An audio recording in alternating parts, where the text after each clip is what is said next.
மீண்டும் ஒரு முறை ஆண்டவரும் இரட்சகருமாக இருக்கிற கிறிஸ்து இயேசுவினுடைய நாமத்தினாலே உங்கள் யாவரையும் வாழ்த்துகிறேன். நாம் கடந்த புதன்கிழமை அன்று யெகோவா சாட்சிகளை குறித்தான சில காரியங்களை நாம் தியானித்தோம். அவைகளை ஒரு முன்னுரையாக வைத்து யெகோவா சாட்சிகள் என்றால் யார், அதனுடைய ஆரம்பம் எவ்வாறு இருந்தது, அவர்களுடைய உபதேசங்கள் என்னென்ன என்பதை குறித்தான காரியங்களை சுருக்கமான முறையிலும் அதே வேளையில் அறிந்து கொள்ள வேண்டிய விதத்திலும் நாம் அறிந்து கொண்டோம். இன்றைய நாளிலும் அதனுடைய ஒரு தொடர்ச்சியாக கொடுக்கப்பட்ட நேரத்திற்குள்ளாக சில காரியங்களை நாம் தியானித்து நிறைவு செய்யலாம் என்று நான் விரும்புகிறேன். அதன் அடிப்படையாக இன்றைய நாளிலே செய்திக்கு தலைப்பாக யெகோவா சாட்சிகளும் திரித்துவமும் என்கிற தலைப்பிலே நாம் வேத வெளிச்சத்திலே சில காரியங்களை நாம் கற்றுக்கொள்ளவிருக்கிறோம். பொதுவாக யெகோவா சாட்சிக்காரர்கள் இந்த திரித்துவ உபதேசத்தை இவர்கள் சாத்தானுடைய உபதேசம் என்றும், இது சத்திய வசனத்திற்கும் வேத வசனத்திற்கும் முரணானது என்றும் குறிப்பிடுகிறதை நாம் பார்க்கிறோம். இதை மையமாக வைத்து அதே வேளையிலே வேதத்தின் அடிப்படையில் நம்முடைய வேதம் என்ன கூறுகிறது என்பதை வைத்தும் சில காரியங்களை நாம் தியானிப்போம். கிறிஸ்தவ உபதேசங்களிலே புரிந்து கொள்வதற்கு மிகவும் கடினமான போதனையாக இருப்பது இந்த திரித்துவ சார்ந்த உபதேசம். ஏனெனில் ஒரு தேவன் எப்படி மூவராய் இருக்கின்றார், இதுதான் கேள்வி. ஒரு தேவன் எப்படி மூவராக இருக்கிறார், பிதாவாக, குமாரனாக, பரிசுத்த ஆவியாக எப்படி மூவராக இருக்கிறார்? இந்த மூவராக இருப்பவர் மூன்று தெய்வங்களாக இராமல் எப்படி தனி ஒரு தெய்வனாக இருக்கின்றார் என்பதை மனித அறிவினால் கிரகிப்பது கடினமாக இருக்கிறது. அவர் மூன்றாக இருக்கிறார் என்றவுடன் மூன்று தெய்வமாக அல்ல, அவர் ஒன்றாக இருக்கிறார், ஒருவராக இருக்கிறார். ஆனால் மூன்று நபர்களாக இருக்கிறார். இது எப்படி சாத்தியம் என்று நம்முடைய அறிவினாலே இவைகளை புரிந்து கொள்வது மிக மிக கடினம். இந்த புரிதல் இல்லாததினாலே யெகோவா சாட்சிக்காரர்கள் திரித்துவத்தை அவர்கள் விசுவாசிப்பதில்லை. ஒரே ஒரு தேவன், அவர் யெகோவா என்று கூறி அவர்கள் இயேசு கிறிஸ்துவை ஒரு சிருஷ்டிக்கப்பட்ட ஒரு நபராகவும், படைப்புகளிலே முதல் படைப்பாகவும், அடுத்தபடியாக பரிசுத்த ஆவியானவரை அவர்கள் தேவன் என்று அல்ல, யெகோவாவினுடைய சக்தியாக, இவைகளை குறித்து நாம் கடந்த வாரத்திலே மிகவும் தெளிவான முறையில் அவர்களுடைய வேதாகமத்திலே அந்த வார்த்தைகள் பரிசுத்த ஆவியானவரை குறித்தும் இயேசு கிறிஸ்துவை குறித்தும் எவ்வாறு அவர்கள் வளைத்திருக்கிறார்கள், சுழித்திருக்கிறார்கள் என்பதை குறித்து என்ன செய்திருக்கிறோம், நாம் கடந்த வாரத்திலே நாம் பார்த்தோம். இவைகள் புரிந்து கொள்வதற்கு இந்த திரித்துவம் சார்ந்த உபதேசம் புரிவது கடினமானாலும் அவைகளை அப்படியாக ஏற்றுக்கொள்வது உங்களுக்கும் எனக்கும் ஆரோக்கியமானது. நமக்கு புரியலை அப்படின்னு சொன்ன உடனே ஒரு உபதேசம் தவறு என்கிற நிலைக்கு வருவது வேதத்தின் அடிப்படையில் சரியல்ல. அது நம்முடைய ஆவிக்குரிய வளர்ச்சிக்கும் ஏதுவான முறையில் இருக்காது. அப்போ புரிவது கடினமாக இருந்தாலும் வேதம் ஒரு விஷயத்தை சொல்லி கொண்டு வருகிறதென்றால் அவைகளை அப்படியாக ஏற்றுக்கொள்வது நல்லது. பொதுவாக இந்த யெகோவா சாட்சிகள் திருத்துவத்தை குறித்து என்ன கூறுறாங்க அப்படிங்கிறத நாம் சில காரியங்களையும் பார்க்க போகிறோம். முதலாவது அவங்க என்ன சொல்கிறாங்கன்னா, மூன்று தெய்வங்கள் ஒரு நபராக இருக்கும் திரித்துவ உபதேசம் வேதத்திற்கும் மனித அறிவிற்கும் முரணானது என்று அவர்கள் கூறுகிறார்கள். இரண்டாவது, இந்த திரித்துவ உபதேசம் சாத்தானால் சபைக்குள் புகுத்தப்பட்ட ஒரு வஞ்சக உபதேசம் என்று கூறுகிறார்கள். மூன்றாவது, யெகோவா சாட்சிக்காரர்கள் திரித்துவ உபதேசத்தை மூன்று தலைகள் கொண்ட தெய்வம் என்று பரிகாசிக்கிறார்கள். நான்காவதாக, திரித்துவத்தை பற்றி இயேசு கிறிஸ்து எதுவும் போதிக்கவில்லை என்றும் அவர்கள் கூறுகிறார்கள். ஐந்தாவதாக, இயேசு கிறிஸ்து மரித்து 300 வருடங்களுக்கு பின்பே இந்த உபதேசம் மனிதனால் உருவாக்கப்பட்டது என்றும் அவர்கள் கூறுகிறார்கள். ஆறாவதாக, திரித்துவ உபதேசம் என்பது அது ஒரு மாயை. தூரத்துலேருந்து பார்க்குறது இருக்கிறது போல் இருக்கும், கொஞ்சம் உள்ளே போய் பார்த்தாலும் என்ன செய்யாது, இருக்காது. மிராஷ்ன்னு சொல்லுவாங்க, காணல் நீர். பக்கத்தில் போய் பார்க்கும்போது இருக்கும். அது ஒரு மாயை. ஏனெனில் திரித்துவம் என்ற சொல் வேதாகமத்தில் என்ன செய்யலை, இல்லை. அதனால் திரித்துவ உபதேசம் தவறு என்று அவர்கள் கூறுகிறார்கள். இறுதியாக, தேவன் மூவராக இருந்தால் வேதாகமம் அவரை ஒருவர் என்று ஏன் குறிப்பிட வேண்டும் என்றும் என்ன செய்கிறாங்க, அவங்க சொல்கிறாங்க. இதெல்லாம் அவர்கள் வைக்கிற, திரித்துவத்தை சார்ந்து அவர்கள் வைக்கிற ஆர்கியூமெண்ட்ஸ். அப்போ இந்த திரித்துவத்தை குறித்து நாம் வேத வெளிச்சத்திலே அடிப்படையிலிருந்து சில காரியங்களை கற்றுக்கொள்ளவிருக்கிறோம். இவைகளை புரிந்து கொள்வதும் இவைகளை கற்றுக் கொடுப்பதும் மிக மிக கடினமான காரியம். நான் ஆவியிலே கற்றுக்கொண்ட விஷயத்தை, நீங்களும் ஆவியிலே கற்றுக்கொண்ட விஷயத்தை நாம் வேதத்தின் அடிப்படையிலே நமக்கு ஏற்ற வகையிலே புரிந்து கொள்வதற்கு என்ன செய்யணும், நம்ம முயற்சி பண்ணால் தான் அதுலேருந்து சில காரியங்கள் நமக்கு புரியும். இவைகளை புரிவதின் அடிப்படையிலே சரியான முறையில் நாம் புரிந்து கொள்வோம் என்றால் நம்முடைய ஆவிக்குரிய வாழ்க்கையில் அது ஒரு முன்னேற்றத்தையும் இன்னும் தெளிவையும் என்ன செய்யும், அது கொடுக்கும், ஆரோக்கியத்தை கொடுக்கும். அப்போது முதலாவது அங்கே திரித்துவம் என்கிற வார்த்தையிலேருந்து நம்ம வரலாம். உண்மையில் திரித்துவம் என்கிற சொல் எப்போ உருவாக்கப்பட்டுச்சுன்னா 2வது நூற்றாண்டிலே வட ஆப்பிரிக்காவை சேர்ந்த காத்தேஜ் என்னும் இடத்தை சேர்ந்த தெர்த்துலியன் என்கிற ஒரு மனிதர், அவர் ஒரு சபை தலைவராக இருக்கிறார். அந்த சபை தலைவரினால் அறிமுகப்படுத்தப்பட்டது தான் இந்த திரித்துவம் என்கிற வார்த்தை. நீங்கள் அதை பிபிடியில் பார்க்கலாம். தெர்த்துலியன் என்கிற மனிதர் வட ஆப்பிரிக்காவை சேர்ந்தவர், இவர் ஒரு சபை தலைவர், இவரால் உண்டாக்கப்பட்டது தான் இந்த திரித்துவ உபதேசம். இவர் வேதாகமத்தில் இல்லாத ஒரு உபதேசத்தை என்ன செய்யலை, உருவாக்கல. மாறாக வேதாகமத்திலே வெளிப்படுத்தப்பட்டுள்ள மூவராய் இருக்கிற தேவனை குறிப்பிட திரித்துவம் என்னும் சொல்ல என்ன செய்கிறார், இவர் பயன்படுத்துகிறார். பொதுவாக டைம் அப்படின்னு சொல்கிறோம், அல்லது காலம் என்று சொல்லுகிறோம். இந்த காலத்திற்குள்ளாக 3 காலங்கள் இருக்குது. ஆனால் நம்ம என்ன தான் சொல்கிறோம், காலம் தான் சொல்கிறோம். எப்படி சொல்கிறோம், இறந்த காலம், நிகழ்காலம், வரும் காலம் அல்லது எதிர்காலம். ஆனால் இது மொத்தத்தையும் சேர்த்து நம்ம என்ன சொல்கிறோம், காலம் என்று கூறுகிறோம். அதன் அடிப்படையிலே திரித்துவம் என்கிற ஒரு வார்த்தையை இவர் என்ன செய்கிறார், உருவாக்குகிறார், அறிமுகப்படுத்துகிறார். அது வேதத்திற்கு முரணான விஷயம் கிடையாது. வேதத்திலே மூவராக இருக்கிற ஒரே தெய்வத்தை அவர் பார்க்கிறார், 3 நபர்களாக இருக்கிற ஒரு தெய்வத்தை அவர் பார்க்கிறார். அதன் அடிப்படையில் என்ன செய்கிறார், திரித்துவம் என்கிற வார்த்தையை அவர் பயன்படுத்துகிறார். அணு அல்லது ஆட்டம்னு சொல்கிறோம். இந்த ஆட்டம் என்கிற அல்லது அந்த அணு என்கிற காரியத்திற்குள்ளாக 3 காரியங்கள் இருக்குது.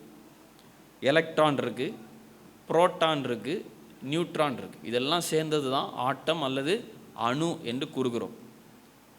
Sir Isaac Newton gravitational force அல்லது புவியீர்ப்பு சக்தி என்கிற அந்த சொல்ல பூமிக்குள்ளே பார்த்து அவர் அந்த சொல்லை அவர் உருவாக்கலை.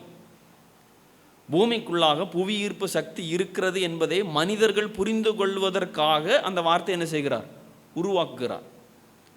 புவியானது இயல்பாக ஈர்ப்புத்தன்மை கொண்டது, அது ஈர்க்கும் தன்மை கொண்டது. இந்த வார்த்தை பூமிக்குள்ளே இல்லை, ஆனால் புவியீர்ப்பு சக்தி எங்கே இருக்குது, பூமிக்குள்ளே இருக்குது. இந்த வார்த்தையை நாம் மனிதர்களாகிய நீங்களும் நானும் புரிந்து கொள்வதற்காக அந்த வார்த்தை என்ன செய்கிறார், பயன்படுத்துகிறார். அதன் அடிப்படையிலே இந்த தெர்த்துலியன் என்கிற இந்த சபை தலைவர் லத்தீன் மொழியில் அந்த வேதாகமத்தை அவர் மொழிபெயர்க்கிற வேளையிலே இந்த வார்த்தை என்ன செய்கிறார், பயன்படுத்துகிறார். ட்ரினிட்டாஸ் என்று சொல்லப்படுகிற அந்த லத்தீன் வார்த்தையை பயன்படுத்துகிறார். ஆங்கிலத்தில் நாம் ட்ரினிட்டி என்று சொல்லுகிறோம், தமிழிலே என்ன செய்கிறோம், நம்ம திரித்துவம் என்று கூறுகிறோம்.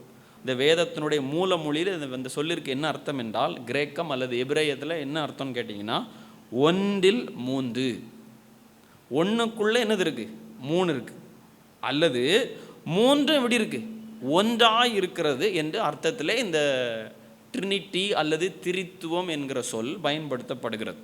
அப்போது திரித்துவம் என்கிற சொல் வேதாகமத்தில் இல்லாத போதிலும் திரித்துவத்தினுடைய சத்தியம் எங்கே இருக்குது, வேதாகமத்தில் இருக்கிறது. அதனால் இந்த வார்த்தையில் எந்த விதமான தவறு அல்ல, இதை பயன்படுத்துவதனால எந்த விதமான தவறு அல்ல. யெகோவா என்கிற வார்த்தையும் வேதாகமத்தில் நேரடியாக இல்லை. அதனால் அவர் கிடையாதுன்னு என்ன செய்ய முடியாது, நாம் முடிவு செய்ய முடியாது. அப்போ வேதாகமத்தில் இந்த வார்த்தை இல்லை, அதனால் அந்த இது காரியம் தவறு என்று கூறுவது தவறு. ஆனால் திரித்துவம் என்கிற திரித்துவத்தினுடைய சத்தியம் எங்கே இருக்குது? வேதாகமத்தில் இருக்கிறபடினால அதை ஒரு வார்த்தையில் என்ன செய்கிறோம், சொல்லுகிறோம். அப்போ இந்த திரித்துவத்தை குறித்து நாம் புரிந்து கொள்ள வேண்டும் என்றால் அநேகருடைய புரிதல் பொதுவாக எவ்வாறு இருக்கிறது என்று நாம் பார்த்தோம் என்றால், பழைய ஏற்பாட்டிலே ஒருவராக இருந்த தேவன் புதிய ஏற்பாட்டிலே மூவராக மாறிவிட்டார் என்று எண்ணுவது வேதத்தின் அடிப்படையிலே தவறு. மீண்டும் சொல்லுகிறேன், நிறைய பேர் இப்படி தான் புரிஞ்சு வச்சிருக்கிறாங்க. பழைய ஏற்பாட்டிலே ஒருவராக இருக்கிறவர் புதிய ஏற்பாட்டிற்கு வருகிற பொழுது அவர் என்ன செய்துட்டார், மூவராக மாறிவிட்டார் என்கிற எண்ணம் நமக்கு இருக்கும் என்றால் அது என்னது, தவறு. இதை தான் நம் வேத புஸ்தகத்தில் நாம் கற்றுக்கொள்ளவிருக்கிறோம். இந்த திரித்துவ தேவன் காலங்களுக்கு முன்பாகவே இருக்கிறவர். கல் தோன்றி, மண் தோன்றி, மரம் தோன்றி, மனிதன் தோன்றி, காலங்கள் எல்லாம் தோன்றுவதற்கு முன்பாகவே இந்த திரித்துவ தேவன் என்ன செய்கிறார், இருக்கிறார். பிதாவாக, குமாரனாக, பரிசுத்தாவியாக என்ன செய்கிறார், இருக்கிறார். இதற்கு ஆதாரமாக வேதத்தில் அநேக வசனங்கள் இருக்கிறது. அவைகளிலே சில காரியங்களை நாம் பார்க்கவிருக்கிறோம். குறிப்பாக ஏசாயா புஸ்தகத்திலிருந்து சில காரியங்களை நாம் பார்க்கவிருக்கிறோம். ஏனெனில் ஏசாயா புஸ்தகத்தை குறித்து நாம் விவரிக்கிற வேளையிலே அந்த ஏசாயா புஸ்தகத்தை ஒரு சிறிய வேதாகமம் என்று கூறுகிறார்கள். சின்ன வேத புஸ்தகம்னு சொல்கிறாங்க. ஏன்னா அதில் எத்தனை புக்கு திரும்ப இருக்குது, எத்தனை அதிகாரம் இருக்குதுன்னு கேட்டிங்கன்னா 66 அதிகாரம் இருக்குது. வேதத்தில் எத்தனை அதிகாரம் இருக்குது, எத்தனை ஆகமங்கள் இருக்கிறது என்றால் 66 ஆகமங்கள் இருக்கிறது. அதனால் ஏசாயா தீர்க்கதரிசியினுடைய புஸ்தகத்தை ஒரு சின்ன பைபிள்னு சொல்கிறாங்க, ஸ்மால் பைபிள்னு சொல்கிறாங்க. மேலும் அதில் இயேசு கிறிஸ்துவனுடைய பாடு மரணங்களை குறித்து அதிகமாக தீர்க்கதரிசியாகி ஏசாயா என்ன செய்கிறார், பேசுகிறார். ஏன்னா வேதத்தினுடைய மையமே அதுதான். உலகம் பாவத்தில் இருக்குது, பாவத்திற்காக பலி செலுத்தப்பட வேண்டியது அவசியம். அந்த இயேசு கிறிஸ்துவனுடைய அந்த பிறப்பை குறித்தும் அவருடைய மரணத்தை குறித்தும் அதிகமாக சொல்லப்பட்ட புஸ்தகம் இந்த ஏசாயா புஸ்தகம். அதனால் அது ஒரு சிறிய வேத புஸ்தகம் என்று கூறுகிறார்கள். அப்போ அந்த ஏசாயா தீர்க்கனுடைய புஸ்தகத்தை நாம் வாசிக்கிற பொழுது அதிலேயே நாம் திரித்துவ தேவன் என்ன செய்ய முடியும், பார்க்க முடியும். புதிய ஏற்பாட்டிலே அவர்கள் புதிதாக அறிமுகப்படுத்தப்பட்டவர்கள் அல்ல, பழைய ஏற்பாட்டிலே திரித்துவ தேவன் இருக்கிறார். ஏசாயா 61வது அதிகாரத்தினுடைய 1வது வசனத்தை நாம் வாசிக்கிற பொழுது அங்கே சொல்லப்பட்டிருக்கு, கர்த்தராகிய தேவனுடைய ஆவியானவர் என் மேல் இருக்கிறார், சிறுமைப்பட்டவர்களுக்கு சுவிசேஷத்தை அறிவிக்க கர்த்தர் என்னை அபிஷேகம் பண்ணினார் அப்படின்னு சொல்லப்பட்டிருக்கு. இது ஏசாயா தீர்க்கதரிசியினாலே முன்னறிவிக்கப்பட்டாலும் இது யாரை பற்றி சொல்லுதுன்னு கேட்டிங்கன்னா இயேசு கிறிஸ்துவை குறித்து சொல்லப்பட்டிருக்கு. அப்போ இயேசு கிறிஸ்து இங்கே 3 திரித்துவத்தினுடைய 3 நபர்கள் இங்கே நம்ம பார்க்க முடியும். பிதாவாகிய தேவன் குமாரனை சிறுமைப்பட்டவர்களுக்கு சுவிசேஷத்தை அறிவிக்கும்படியாகவும் மனுகுலத்தை ரட்சிக்கும்படியாகவும் தம்முடைய ஆவினால் நிரந்தரமாக செய்கிறார், குமாரனை அபிஷேகம் செய்கிறதை நாம் பார்க்கிறோம். இது வேற யாருக்கோ சொல்லப்பட்டதல்ல. இந்த வாக்கியத்தை தான் புதிய ஏற்பாட்டில் லூக்கா சுவிசேஷம் 14வது அதிகாரம் 16லேருந்து 21 வரை உள்ள வசனங்களை வாசிக்கும்போது இயேசு இந்த பழைய ஏற்பாட்டின் இந்த வாக்கியத்தை எடுத்து அங்கே அவர் கூறுகிறதை பார்க்கிறோம். இந்த காரியம் இன்றைய நாளிலே நிறைவேறுகிறது என்று கூறுகிறதை நாம் பார்க்கிறோம். அப்போது இயேசு கிறிஸ்து இந்த இடத்துல சொல்லக்கூடிய விஷயம், பரிசுத்த ஆவியானவர் தம் மீது இருப்பதையும் சுவிசேஷத்தை அறிவிக்க பிதா கிறிஸ்துவை அபிஷேகம் பண்ணுகிறதை என்ன செய்கிறோம் இந்த இடத்துல பார்க்கிறோம். திரித்துவத்தினுடைய 3 நபர்களும் இங்கே சொல்லப்பட்டிருக்கு. அது மட்டும் கிடையாது, ஏசாயா 48வது அதிகாரத்தினுடைய 16வது வசனத்தினுடைய பிற்பகுதி என்ன சொல்லப்பட்டிருக்குன்னா, இப்பொழுதோ கர்த்தராகிய ஆண்டவரும், யாரை பற்றி சொல்லியிருக்கு, பிதாவாகிய தேவனை பற்றி சொல்லியிருக்கு. கர்த்தராகிய ஆண்டவரும் அவருடைய ஆவியும் என்னை அனுப்புகிறார் என்று சொல்லப்பட்டிருக்கு. 2 நபர்கள் குமாரனாகிய கிறிஸ்துவை இந்த பூமிக்கு என்ன செய்கிறாங்க, அனுப்புகிறாங்க. கர்த்தராகிய ஆண்டவரும் அவருடைய ஆவியும் என்னை அனுப்புகிறதை இயேசு கிறிஸ்து என்ன செய்கிறார், கூறுகிறதை போல் இந்த இடத்துல என்ன செய்கிறோம், வாசிக்கிறோம். இன்னொரு முக்கியமான விஷயத்தை இதில் நம்ம கற்றுக்கொள்ள வேண்டியது அவசியம். இதில் 3 கடவுள், அவங்க யெகோவா சாட்சிக்காரர்கள் சொல்வது போல திரித்துவ உபதேசத்தை அவர்கள் 3 தலைகள் கொண்ட தெய்வம், 3 தெய்வங்களாக என்ன செய்கிறாங்க சொல்கிறாங்க. ஆனால் இதில் அவர்கள் 3 தெய்வங்களாக வந்தாலும் முடிவில் சொல்லப்பட்ட அனுப்புகிறார் என்கிற வார்த்தையை பார்க்கும்போது அது பன்மேல் அல்ல, அதில் எப்படி இருக்குது? ஒரு மேல் இருக்குது. அது ப்ளூரல் இல்லை, அது சிங்குலரில் இருக்குது. 3 தெய்வங்கள் என்று சொன்னால் அதில் எப்படி இருந்திருக்கணும்? ஆக்சுவலி இப்பொழுது கர்த்தராகிய ஆண்டவரும் அவருடைய ஆவியும் என்னை அனுப்புகிறார்கள் அப்படின்னு இருக்கணும். ஆனால் இங்கே திரித்துவமாக இருக்கிற தெய்வன் அவர் ஒருவராக இருக்கிறார் என்பதை நீங்களும் நானும் எளிமையான முறையில் புரிந்து கொள்வதற்காக அதில் சொல்லப்படக்கூடிய வார்த்தை என்ன தெரியுமா? அனுப்புகிறார் என்று சொல்லப்பட்டிருக்கு. ஆகையால் பிதா, குமாரன், பரிசுத்த ஆவியானவர் இந்த 3 தெய்வங்களும் தனிப்பட்ட தெய்வங்களாக இராமல் தனி ஒரு தேவனாக என்ன செய்கிறார்? இருக்கிறார். தனிப்பட்ட வெவ்வேறு தெய்வங்களாக இராமல் ஒருவராக தனிப்பட்ட நபராக இருக்கிறது என்ன செய்ய முடியும்? இதிலே நாம் பார்க்க முடியும். மேலும் ஏசாயா 42 அதிகாரத்தினுடைய 1வது வசனத்தை நாம் வாசிக்கிற பொழுது அங்கே சொல்லப்பட்டிருக்கு மிகவும் தெளிவான முறையிலே, இதோ நான் ஆதரிக்கிற என் தாசன். இதில் நான் என்று யாரை பற்றி சொல்லப்பட்டிருக்குன்னா அது பிதாவை குறித்து சொல்லப்பட்டிருக்கு. ஆதரிக்கிற என் தாசன் என்று யாரை குறித்து சொல்லப்பட்டிருக்குன்னா ஆண்டவராகிய இயேசு கிறிஸ்துவை சொல்லப்பட்டிருக்கு. நான் தெரிந்து கொண்டவரும் என் ஆத்மாவுக்கு பிரியமானவரும் இவரே, என் ஆவியை அவர் மேல் என்ன செய்வேன்? அமர பண்ணுவேன் என்று பரிசுத்த ஆவியானவரை குறித்து என்ன செய்யப்பட்டிருக்கு? அங்கே சொல்லப்பட்டிருக்கு. அவர் புறஜாதிகளுக்கு நியாயத்தை வெளிப்படுத்துவார். இங்கேயும் நாம் என்ன செய்ய முடியும்? திரித்துவ தேவனை பழைய ஏற்பாட்டு புஸ்தகமாகிய தீர்க்க தரிசன புஸ்தகமாகி ஏசாயாவில் என்ன செய்ய முடியும்? பார்க்க முடியும். ஆனால் பொதுவாக யெகோவா சாட்சிக்காரர்கள் கூறக்கூடிய விஷயம் என்னென்னா, அப்போ திருப்பி நீங்கள் 3 தெய்வங்கள் என்று தான் நீங்கள் சொல்கிறீங்க, அப்போ 3 தெய்வங்களா அப்படின்னு சொல்லி கேட்கும்போது கேட்டுட்டு அவங்க ஆதாரமாக வைக்கக்கூடிய ஒரு வசனம் என்ன தெரியுமா? உபாகமம் 6வது அதிகாரம் 4வது வசனம் என்ன சொல்லப்பட்டிருக்கு? இஸ்ரவேலே கேள், நம்முடைய தேவனாகிய கர்த்தர் ஒருவரே கர்த்தர் என்று சொல்லப்பட்டிருக்கு. அப்போ இங்கே ஒருவர் தானே சொல்லியிருக்கு, நீங்கள் ஏன் அதை 3 பேர் என்று நீங்கள் கூறுகிறீர்கள்? பிதாவென்றும் குமாரன் என்றும் பரிசுத்த ஆவியானவர்னு சொல்கிறீங்க. ஒரே ஒரு தெய்வம் தானே, இங்கே ஒரு தெய்வம் தானே சொல்லப்பட்டிருக்கு. நல்ல கவனிக்க வேண்டிய விஷயம், பல தெய்வங்கள் இருக்கின்றன என்று நம்புகிற சூழலில் தான் இஸ்ரவேல் ஜனங்கள் இருந்தாங்க. எகிப்திலே அடிமைப்பட்டிருந்த இஸ்ரவேல் ஜனங்கள் அந்த அடிமைத்தனத்திலிருந்து விடுதலையாகி கானான் செல்கிற பொழுது, கானான் சென்று அங்கே அவர்கள் இருக்கிற வேளையிலே அவர்களை சுற்றி பல தெய்வங்களை வணங்குகிற ஜாதிகள் இருந்தாங்க. பாகாலை வணங்குகிறவர்கள், தாகோன் என்கிற தெய்வத்தை வணங்குகிறவர்கள், மில்கோம் என்று சொல்லப்படுகிற தெய்வத்தை வணங்குகிற, காமேஸ் என்று சொல்லப்படுகிற தெய்வத்தை வணங்குகிறவர்கள், இன்னும் புதிய ஏற்பாட்டில் வந்த தியானாள் என்று சொல்லப்படுகிற அந்த தெய்வம். இதெல்லாம் ஒவ்வொரு இயற்கை கடவுள். இப்படி வெவ்வேறு ஆசீர்வாதத்திற்காக மனிதர்களாக மனிதர்களால் உருவாக்கப்பட்ட கடவுள்கள்.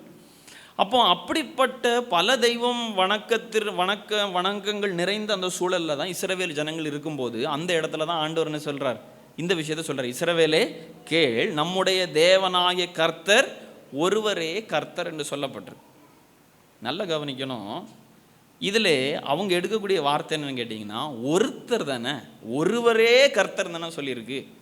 அப்போ திரித்துவம் என்ன செய்யாது? திரித்துவம் என்கிற அந்த நிலை இந்த இடத்துல வராது. திரித்துவ தேவன் கிடையாது, ஒரே ஒரு தேவன் தான் உண்டு. அவர் யார் மட்டும்தான்? யெகோவா மட்டும்தான் என்று என்ன செய்கிறாங்க? சொல்கிறாங்க. நல்லா கவனிக்கணும்.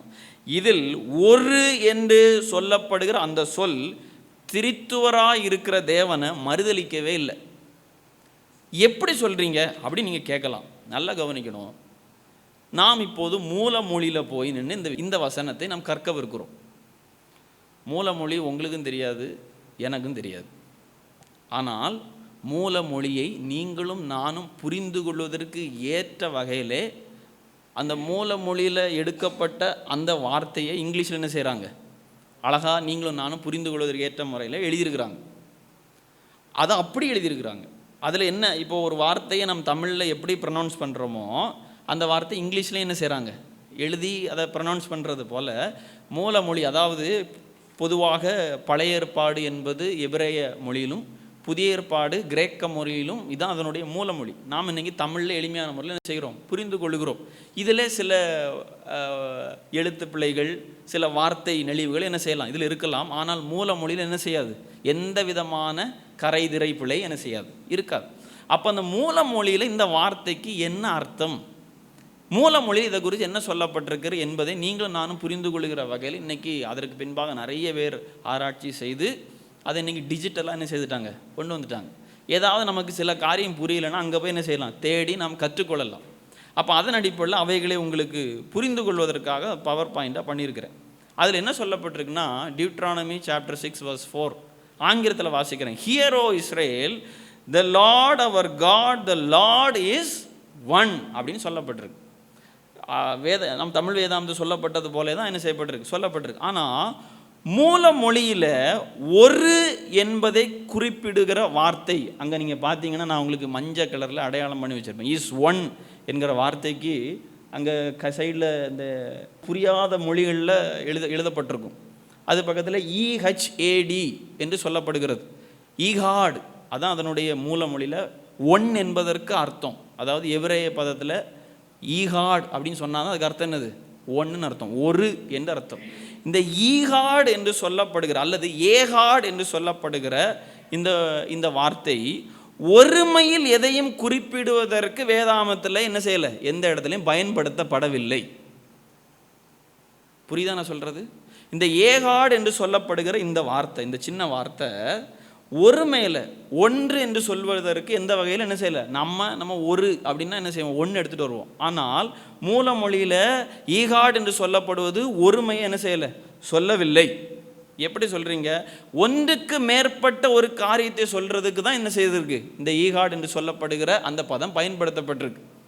அப்போ இதில் சொல்லப்பட்டது போல நாம் உபாகமம் 6ஆம் அதிகாரம் 4வது வசனத்தை வாசிக்கிறது போல, இஸ்ரவேலை கேள், நம்முடைய தேவனாகிய கர்த்தர் ஒருவரே கர்த்தர் என்று சொல்லும்போது அங்கே ஒருமையில் பன்மை இருக்கிறது என்ன செய்கிறோம், நம் மூலமொழிகள் மூலமாக, மூலமொழியில் வேதாந்தத்தின் மூலமாக என்ன செய்கிறோம், அறிந்து கொள்கிறோம். புரிந்து கொள்வதற்கு ஏற்ற வகையில் இன்னும் விளக்கமாக நாம் ஆதியாகமம் 2ஆம் அதிகாரம் 24வது வசனத்தை வாசிக்கும்போது அதில் நம்ம வாசிக்கிறோம், இது நிமித்தம் புருஷன் தன் தகப்பனையும் தன் தாயையும் விட்டு என்ன செய்யணும், தன் மனைவியோடே இசைந்திருப்பார், அவர்கள் எல்லாரும் எப்படி இருப்பாங்க, ஒரே மாம்சம். அங்கே யூஸ் பண்ணப்பட்ட, அங்கே பயன்படுத்தப்பட்ட அதே ஒரே தான் இங்கே வந்திருக்கு, ஒரே மாம்சமாக இருப்பார்கள். இங்கேயும் பாருங்க, அந்த ஏகாட் என்று சொல்லப்படக்கூடிய அந்த பதம் வந்திருக்கும்.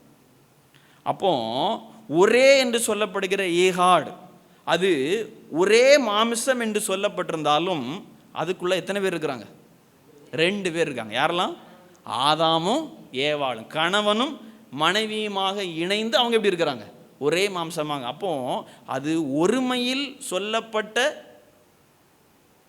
வார்த்தையாக நம்முடைய தமிழ் வேதாந்தத்தில் இருந்தாலும் மூல மொழியில் அது பன்மையில் என்ன செய்யப்பட்டிருக்கு, சொல்லப்பட்டிருக்கு நான் பார்க்கிறோம். அப்போ உபாகமம் 6ஆம் அதிகாரம் 4ஆம் வசனத்திலே சொல்லப்பட்டது போல, இஸ்ரவேலே கேள், நம்முடைய தேவனாகிய கர்த்தர் ஒருவரே கர்த்தர் என்று சொல்லப்படுகிற அந்த வார்த்தை அது ஒரு தெய்வத்தை அல்ல, அந்த ஒரு தெய்வத்திற்குள்ளாக 3 நபர்கள் இருக்கிறது என்ன செய்கிறது, அது மிகவும் தெளிவான முறையில் காண்பிக்கிறது. அதனால ஒரு தேவன் பன்மையில் நிலையில் என்ன செய்கிறார், இருக்கிறார். ஒரு தேவன் பன்மை நிலையில் அவர் இருக்கிறார். அதனால தான் அதுக்கு பேர் என்ன செய்கிறோம், ட்ரினிட்டின்னு நம்ம சொல்கிறோம். இன்னும் ஆதியாகம புத்தகம் 1ஆம் அதிகாரம் 1ஆம் வசனம், முதல் அதிகாரத்தில் திருத்துவம் சொல்லப்பட்டாச்சு. ஆதியிலே தேவன், ஆதியிலே தேவன் என்று சொல்லப்பட்டது மூல மொழியில் என்ன சொல்லப்பட்டிருக்குன்னா ஏலோஹிம் என்று சொல்லப்பட்டிருக்கு. இந்த ஏலோஹிம் என்கிற வார்த்தை எந்த இடத்துலையுமே ஒரு மேலே வராது, எல்லா இடத்துலையும் எங்கே தான் வரும், பன்மையில் தான் வரும், ப்ளூரலில் தான் வரும். ப்ளூரல் என்றால் ஒன்றுக்கு மேற்பட்டதான். இந்த வார்த்தை, இந்த ஏலோஹிம் என்கிற வார்த்தை கிட்டத்தட்ட நம்முடைய வேதாகமத்தில் 2000க்கும் அதிகமான தடவைகள் என்ன செய்யப்பட்டிருக்கு, வேதாகமத்தில் குறிப்பிடப்படப்பட்டு அவைகள் உபயோகப்படுத்தப்பட்டதை நான் பார்க்கிறோம். அப்போ தேவன் ஒருவராக இருந்தாலும் அவர் பன்மை நிலையில் இருப்பதை இந்த பெயர் என்ன சொல்லுது, இந்த ஏகாட் என்கிற வார்த்தையும் இந்த ஏலோஹிம் என்கிற வார்த்தையும் நமக்கு அறிய தருகிறது. அது மட்டும் கிடையாது, அந்த 1ஆவது வசனத்திலே நம்ம வாசிக்கிறோம், ஏலோஹிம் என்று பன்மையில் சொல்லப்பட்டாலும் அதனோட முடிவில் எப்படி தெரியுமா முடியுது, ஆதியிலே ஏலோஹிம் என்கிற பன்மை நிறைந்த தெய்வம், ஒருவராக இருக்கிற பன்மை நிலையில் இருக்கிற தேவன் வானத்தையும் பூமியும் சிருஷ்டித்தார்கள்னு சொல்லலை, சிருஷ்டித்தார் என்று சொல்லப்பட்டிருக்கு. நான் உங்களுக்கு அறிவு சார்ந்து எவ்வளோ எந்த அளவிற்கு எளிதான முறையில் புரிய வைக்க முடியும் அந்த அளவுக்கு புரிவதற்கு நான் முயற்சி செய்கிறேன். அப்போ பன்மை நிலையில் இருக்கக்கூடிய தேவன் ஒருவர் என்கிற சத்தியம் என்ன செய்யப்படுகிறது அந்த இடத்துல சொல்லப்படுது. ஏன்னா அதில் என்ன எப்படி முடியுது?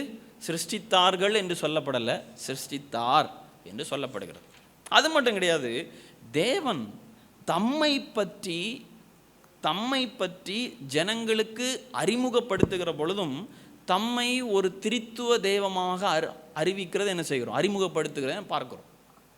வேத புஸ்தகத்தில் பல இடங்களில் நாம், நமது என்கிற பன்மை சொற்களை தேவன் என்ன செய்கிறார்?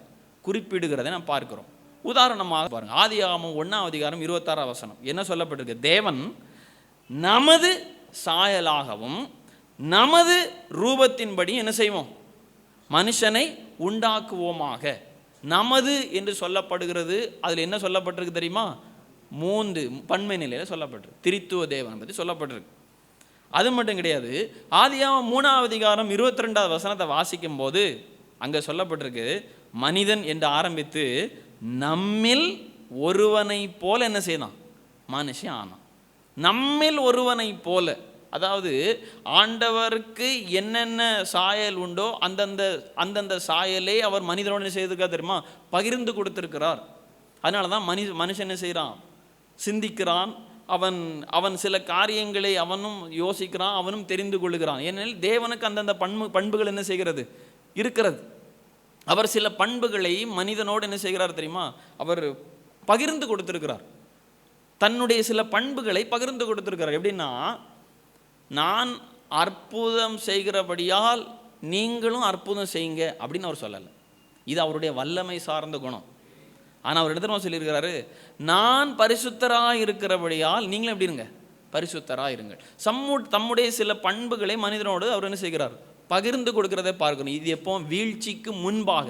ஆனால் பாவம் வருகிற பொழுது மனிதன் தேவனுடைய சாயல் என்ன செய்கிறான்? இழக்கிறான். அதுக்கு பின்பு தான் என்ன செய்யுது? பாவம் வந்த பின்பு மனிதன் அந்த சாயல் இழக்கிறான். கிறிஸ்துவின் மூலமாக அந்த சாயல் என்ன செய்யப்படுகிறது? மீண்டும் திரும்ப கிடைக்குது. அப்போ இங்கே சொல்லப்பட்டிருக்கு, மனிதன் நம்மில் ஒருவனை போல ஆனான் என்று சொல்லப்பட்டிருக்கு. ஆதியாகமம் புத்தகம் 11:7 வாசிக்கும் போது அங்கே சொல்லப்பட்ட விஷயம் என்னன்னா, அங்கே நிம்ரோத் பாபேல் கோபுரத்தை கட்டுகிறார். அவன் தேவனுக்கு முன்பாக பெரிய வேட்டைக்காரனா, பலத்த வேட்டைக்காரனா என்று சொல்லப்பட்டிருக்கு. அவன் தன்னுடைய பெருமையும் தன்னுடைய ஆணவத்தை நிரூபிப்பதற்காக என்ன செய்கிறார்? பெரிய ஒரு கோபுரத்தை கட்டுறார். அங்கே மனிதனுடைய அந்த பெருமையும் ஆணவத்தையும் பார்த்து திரித்துவ நபர்கள் தங்களுக்குள்ளாக பேசுகிற விஷயத்தை என்ன செய்யப்பட்டிருக்கு? பதிவு செய்யப்பட்டிருக்கு. அங்கே என்ன சொல்லப்பட்டிருக்கு? நாம் இறங்கி போய் என்ன செய்வோம்? பாஷைகள் அங்கே தாறுமாறாக்கிறத பார்க்குறோம். நாம் இறங்கி போய் சில காரியங்களை செய்வோம். நாம் இறங்கி போய் என்று சொல்லப்படுகிற பார்க்கிறோம். ஏசாயா 6:8 ஏசாயா தீர்க்கனிடத்திலே அந்த தேவன் தம்மை குறித்து சொல்லும்போது சொல்லுகிறார், யாரை நான் அனுப்புவேன், யார் நமது காரியமாக என்ன செய்வாங்க? போவாங்க. அங்கேயே என்ன சொல்லப்பட்டிருக்கு? பன்மை நிலையிலே சொல்லப்பட்டுகிற. அப்போ வேதாகமத்திலே உள்ள திருத்துவ நபர்கள் தங்களுக்கிடையே பேசுகிற பொழுது, தங்களுக்குள்ளாக பேசிக்கொள்ளுகிற பொழுது நாம், நமது, நாங்கள் என்கிற சொற்களை என்ன செய்கிறாங்க? பயன்படுத்துகிறத பார்க்கிறோம். அதனால தேவன் ஒருவராக இருந்தாலும் அவர் எப்படி இருக்கிறார்? 3 நபர்களாக இருக்கிறார். 3 நபர்களாக இருக்கிறார். இயேசு கிறிஸ்துவும் புதிய ஏற்பாட்டிலே ஒரு விஷயத்தை சொல்கிறார். தம்முடைய ஜனத்தோடு பேசி கொண்டிருக்கும் போது யோவான் 14:23 வாசிக்கும்போது சொல்லப்பட்டிருக்கு. யோவான் 14:23 ஒருவன் என்னில் அன்பாக இருந்தால் அவன் என் வசனத்தை என்ன செய்வான்? கை கொள்ளுவான். அவனில் என் பிதாவும் எப்படி இருக்கிறார்? அன்பா இருக்கிறார். நாங்கள் என்ன செய்வோம்? அவனிடத்தில் வந்து அவனோடு வாசம் பண்ணுவோம். பார்த்தீங்களா? அங்கே சொல்லப்பட அடிக்கோட வேண்டிய வார்த்தை நாங்கள் என்கிற வார்த்தை என்ன செய்யணும்? அடிக்கோடிட வேண்டிய நிலையில் இருக்கிறோம். அப்போது இது புதிய ஏற்பாட்டிலே வந்த புதுமை சத்தியம் அல்ல. பழைய ஏற்பாட்டிலே என்ன செய்யப்படுகிறது? இந்த சத்தியங்கள், திரித்துவ தேவனை குறித்த சத்தியங்கள் ஒரு இலையை போல வந்து கொண்டே இருக்கிற பார்க்கிறோம். அது மட்டும் கிடையாது. நாம் சங்கீதத்தின் புத்தகம் 45 6 மற்றும் 7 வாசிக்கும்போது அங்கே சொல்லப்பட்டிருக்கு. சங்கீதம் 45 6 மற்றும் 7 என்ன சொல்லப்பட்டிருக்குன்னா, தேவனே உமது சிங்காசனம் என்றென்றைக்கும் உள்ளது, உமது ராஜ்யத்தின் செங்கோல் நீதி உள்ள செங்கோலாக இருக்கிறது என்று பிதாவாகிய தேவன் குமாரனாகிய கிறிஸ்துவனிடத்திலே பேசுகிற கூற்றாக என்ன செய்கிறது? இவைகள் அமைகிறது. இந்த விஷயத்தை தான் எபிரேயாக்கன் திருப்பி எடுத்து எழுதுகிறார். எபிரேயர் 1:8 இதே விஷயத்தை எடுத்து எழுதுவார். பிதாவாகிய தேவன் குமாரனை நோக்கி, தேவனே, உம்முடைய சிங்காசனம் என்றென்றைக்கும் உள்ளது, உம்முடைய ராஜ்யத்தின் செங்கோல் நீதி உள்ள செங்கோலா இருக்கிறது. திருத்துவ நபர்கள் ஒருவருக்கொருவர் பேசிக்கொள்ளுகிற விஷயத்தை என்ன செய்கிறோம்? இவைகளெல்லாம் பார்க்கிறோம். சங்கீதத்தின் புத்தகம் 110 1 கர்த்தர் என் ஆண்டவரை நோக்கி. இதிலே கர்த்தர் என்று சொல்லப்படுவது யாரை குறித்து சொல்லப்பட்டிருக்குன்னா, பிதாவாகிய தேவனை குறித்து சொல்லப்பட்டிருக்கு. ஆண்டவர் என்று யாரை குறித்து சொல்லப்பட்டிருக்குன்னா, குமாரனாகிய கிறிஸ்துவை குறித்து சொல்லப்பட்டிருக்கு. அது எப்படி தெரியும்? கீழாக உள்ள வசனங்களை வாசிக்கும் போது தெரியும்.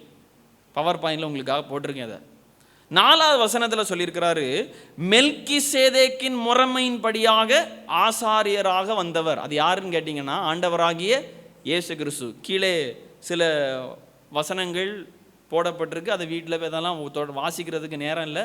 வீட்டில் போய் அதை எழுதி வச்சுக்கோங்க. வீட்டில் போய் என்ன செய்யுங்க, வாசி பாருங்கள். அப்போஸ்தலர் நடவடிக்கைகள் 7 56 கொலோசியர் 3 1 எபிரேயர் 1:3 1 பேதுரு 3 22 எபிரேயர் 5 5 மற்றும் 6 எபிரேயர் 7 17 இது எல்லாம் இந்த வசனத்திற்கு மிகவும் பொருத்தமான முறையில் இயேசு கிறிஸ்துவனுடைய வாழ்விலே அவைகள் நீட்டாக அப்ளை ஆகிருக்கிறத என்ன செய்ய முடியும், பார்க்க முடியும். 4வது வசனத்தில் மெல்கிசேதேக்கின் முறைமையின்படி ஆசாரியராக வந்தவர். 5வது வசனம் சொல்லப்பட்டிருக்கு, பிதாவின் வலது பாரிசத்திலே இருப்பவராக இங்கே சொல்லப்பட்டிருக்கு. 6வது வசனத்தில் உலகத்தை நியாயம் தீர்ப்பவராக என்ன செய்யப்பட்டிருக்கு, அதில் காட்டப்பட்டிருக்கான்னு பார்க்குறோம். இது எல்லாமே யாருடைய வாழ்வில் மிகவும் நேர்த்தியான முறையில் பொருந்துன்னு கேட்டிங்கன்னா, திருத்துவத்தின் 2வது நபராகிய ஆண்டவராகிய இயேசு கிறிஸ்துவின் வாழ்க்கையில் என்ன செய்யும், பொருந்தும். அதான் இதை சங்கீதக்காரன் எத்தனையோ ஆண்டுகளுக்கு முன்பாகவே ஒரு தீர்க்க தரிசனமாக என்ன செய்திருக்கிறார், எழுதி வச்சிருக்கார். கர்த்தர் 1வது வசனம் தான் சொல்லு, கர்த்தர் என் ஆண்டவரை நோக்கி. பிதாவாகிய தேவன் குமாரனாகிய தேவனை நோக்கி, அந்த ஆண்டவரை நோக்கி என்று சொல்லப்பட்டிருக்கு. இவைகள் பழைய ஏற்பாட்டிலே திருத்துவம் இருக்கிறது என்பதை காண்பிக்கிற வசனங்கள்.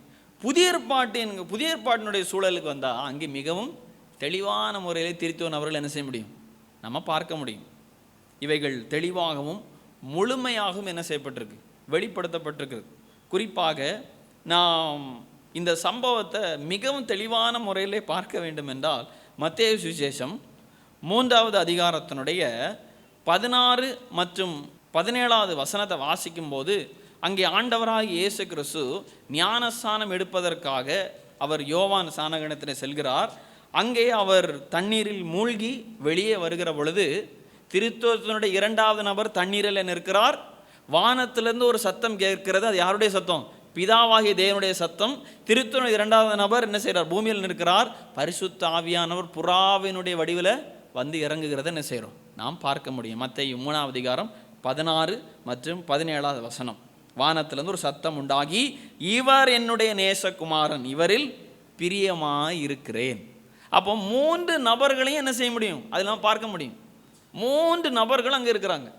ஒரே தேவன் 3 நபர்கள், பிதா, குமாரன் பூமியில், பரிசுத்த ஆவியான புறாவை போல என்ன செய்கிறார், வந்து இறங்குகிறத என்ன செய்கிறோம், நாம் பார்க்கிறோம். அது மட்டும் கிடையாது, நாம் புதிய ஏற்பாட்டு சூழலில் பார்க்கிற பொழுது பல தடவைகள் இந்த மூவரையும் ஒன்றாக குறிப்பிடப்பட்டுள்ளது. இதில் யார் உயர்ந்தவங்க, யார் சின்னவங்க, யார் கடைநிலையில் இருக்கக்கூடியவங்க அப்படிலாம் இல்லை. மூவரும் தேவன், ஆனால் ஒருவராக இருக்கிறாங்க. அதான் நான் முதல்ல சொன்னேன், இது புரிந்து கொள்வதற்கு கடினமான விஷயம். ஆனால் அவர்களுடைய பணிகள் என்ன செய்யப்படுகிறது, வேறுபடுகிறது. பிதா குமாரன் அல்ல, குமாரன் பிதாவும் அல்ல. அதே போல் குமாரனும் பரிசுத்தாவியானவர் அல்ல, பரிசுத்தாவியானவரும் பிதா அல்ல. அதனால தான் இன்றைக்கி தம்ப்நெயில்ல ஒரு பிக்சர் போட்டிருக்கோம். Father is not a son, son is not a holy spirit, holy spirit is not a father. ஆனால் எல்லாரும் யார் தான், தேவன் தான், ஒரே எல்லாரும் காட். அதனால தான் அதுக்கு பேர் திரித்துவம் என்கிற பதம் என்ன செய்யப்பட்டிருக்கு, உபயோகப்பட்டிருக்கு. இந்த மூவரையும் ஒன்றா சேர்த்து ஆண்டவராக இயேசு கிறிஸ்து சொல்லுகிறத பார்க்குறோம். நீங்கள் மத்தேயு சுவிசேஷம் 28வது அதிகாரத்தினுடைய 19வது வசனத்தை வாசிக்கும் போது, சீஷர்களுக்கு ஆண்டவராக இயேசு கிறிஸ்து இறுதி கட்டளையை சொல்கிறார். என்ன சொல்கிறா, நீங்கள் புறப்பட்டு போய் சகல ஜாதிகளையும் சீஷராக்கி பிதா, குமாரன், பரிசுத்த ஆவியானவருடைய நாமத்தினாலே அவங்களுக்கு என்ன செய்யுங்க, ஞானஸ்நானம் கொடுத்து என்று சொல்லப்பட்டிருக்கு. இங்கே திருத்துவ நபர்களை பார்க்கிறோம். பிதா, குமாரன், பரிசுத்த ஆவியானவர் என்கிற நாமங்களினாலேன்னு சொல்லப்படலை. அதுலேயும் என்னதான் சொல்லப்பட்டிருக்கு, பரிசுத்த ஆவியானவர் என்கிற நாமத்தினாலே. இங்கேயும் ஒரு மேலே சொல்லப்பட்டிருக்கு. அப்போ திரித்துவ நபர்களாக இருக்கிற 3 நபர்கள் ஒரு தேவனாக இருக்கிறார்கள். 3 நபர்கள் ஒரே தேவன். 3 நபர்கள் ஒரே தேவன். மேலும் நாம் அப்போஸ்தலர்கள் நிருபங்களை எழுதுகிற வேளையில் அந்த திரித்துவ நபர்களை அவர்கள் மிகவும் தெளிவான முறையில் ஜனங்களுக்கு அவர்களை எடுத்துரைக்கிறத நம்ம பார்க்குறோம். நாம் ஆசீர்வாதத்தினுடைய உரையை நாம் பார்க்கிற பொழுது 2 கொரிந்தியர் 13வது அதிகாரத்தினுடைய 14வது வசனம், நாம் எல்லா ஆராதனையினுடைய முடிவில் என்ன செய்வோம், இதை நம்ம சொல்லுவோம். அங்கே திரித்துவமாக இருக்கிற 3 தேவர்களையும் அங்கே ஒன்றாக பார்க்க முடியும். 2 கொரிந்தியர் 13:14, கர்த்தராகிய இயேசு கிறிஸ்துவனுடைய கிருபை, அவரும் கர்த்தர் தான், அது மட்டும் கிடையாது, தேவனுடைய அன்பு, பரிசுத்த ஆவியானவருடைய ஐக்கியம் உங்கள் அனைவரோடும் கூட இருப்பதாக. இதிலிருந்து என்ன தெரிஞ்சுக்கிறோன்னா, ஆதி அப்போஸ்தலர்கள் திரித்துவத்தை என்ன செய்யலை, அவங்க நிராகரிக்கலை, அவங்க திரித்துவத்தை என்ன செய்துக்கிட்டாங்க, ஏற்றுக்கொண்டார்கள். ஆவியில் கற்றுக்கொண்டதை அவர்கள் எழுத்து வடிவில் என்ன செய்கிறாங்க, எழுதுகிறாங்க. பவுல் மட்டுமல்ல, பேதுரும் எழுதுகிறார்.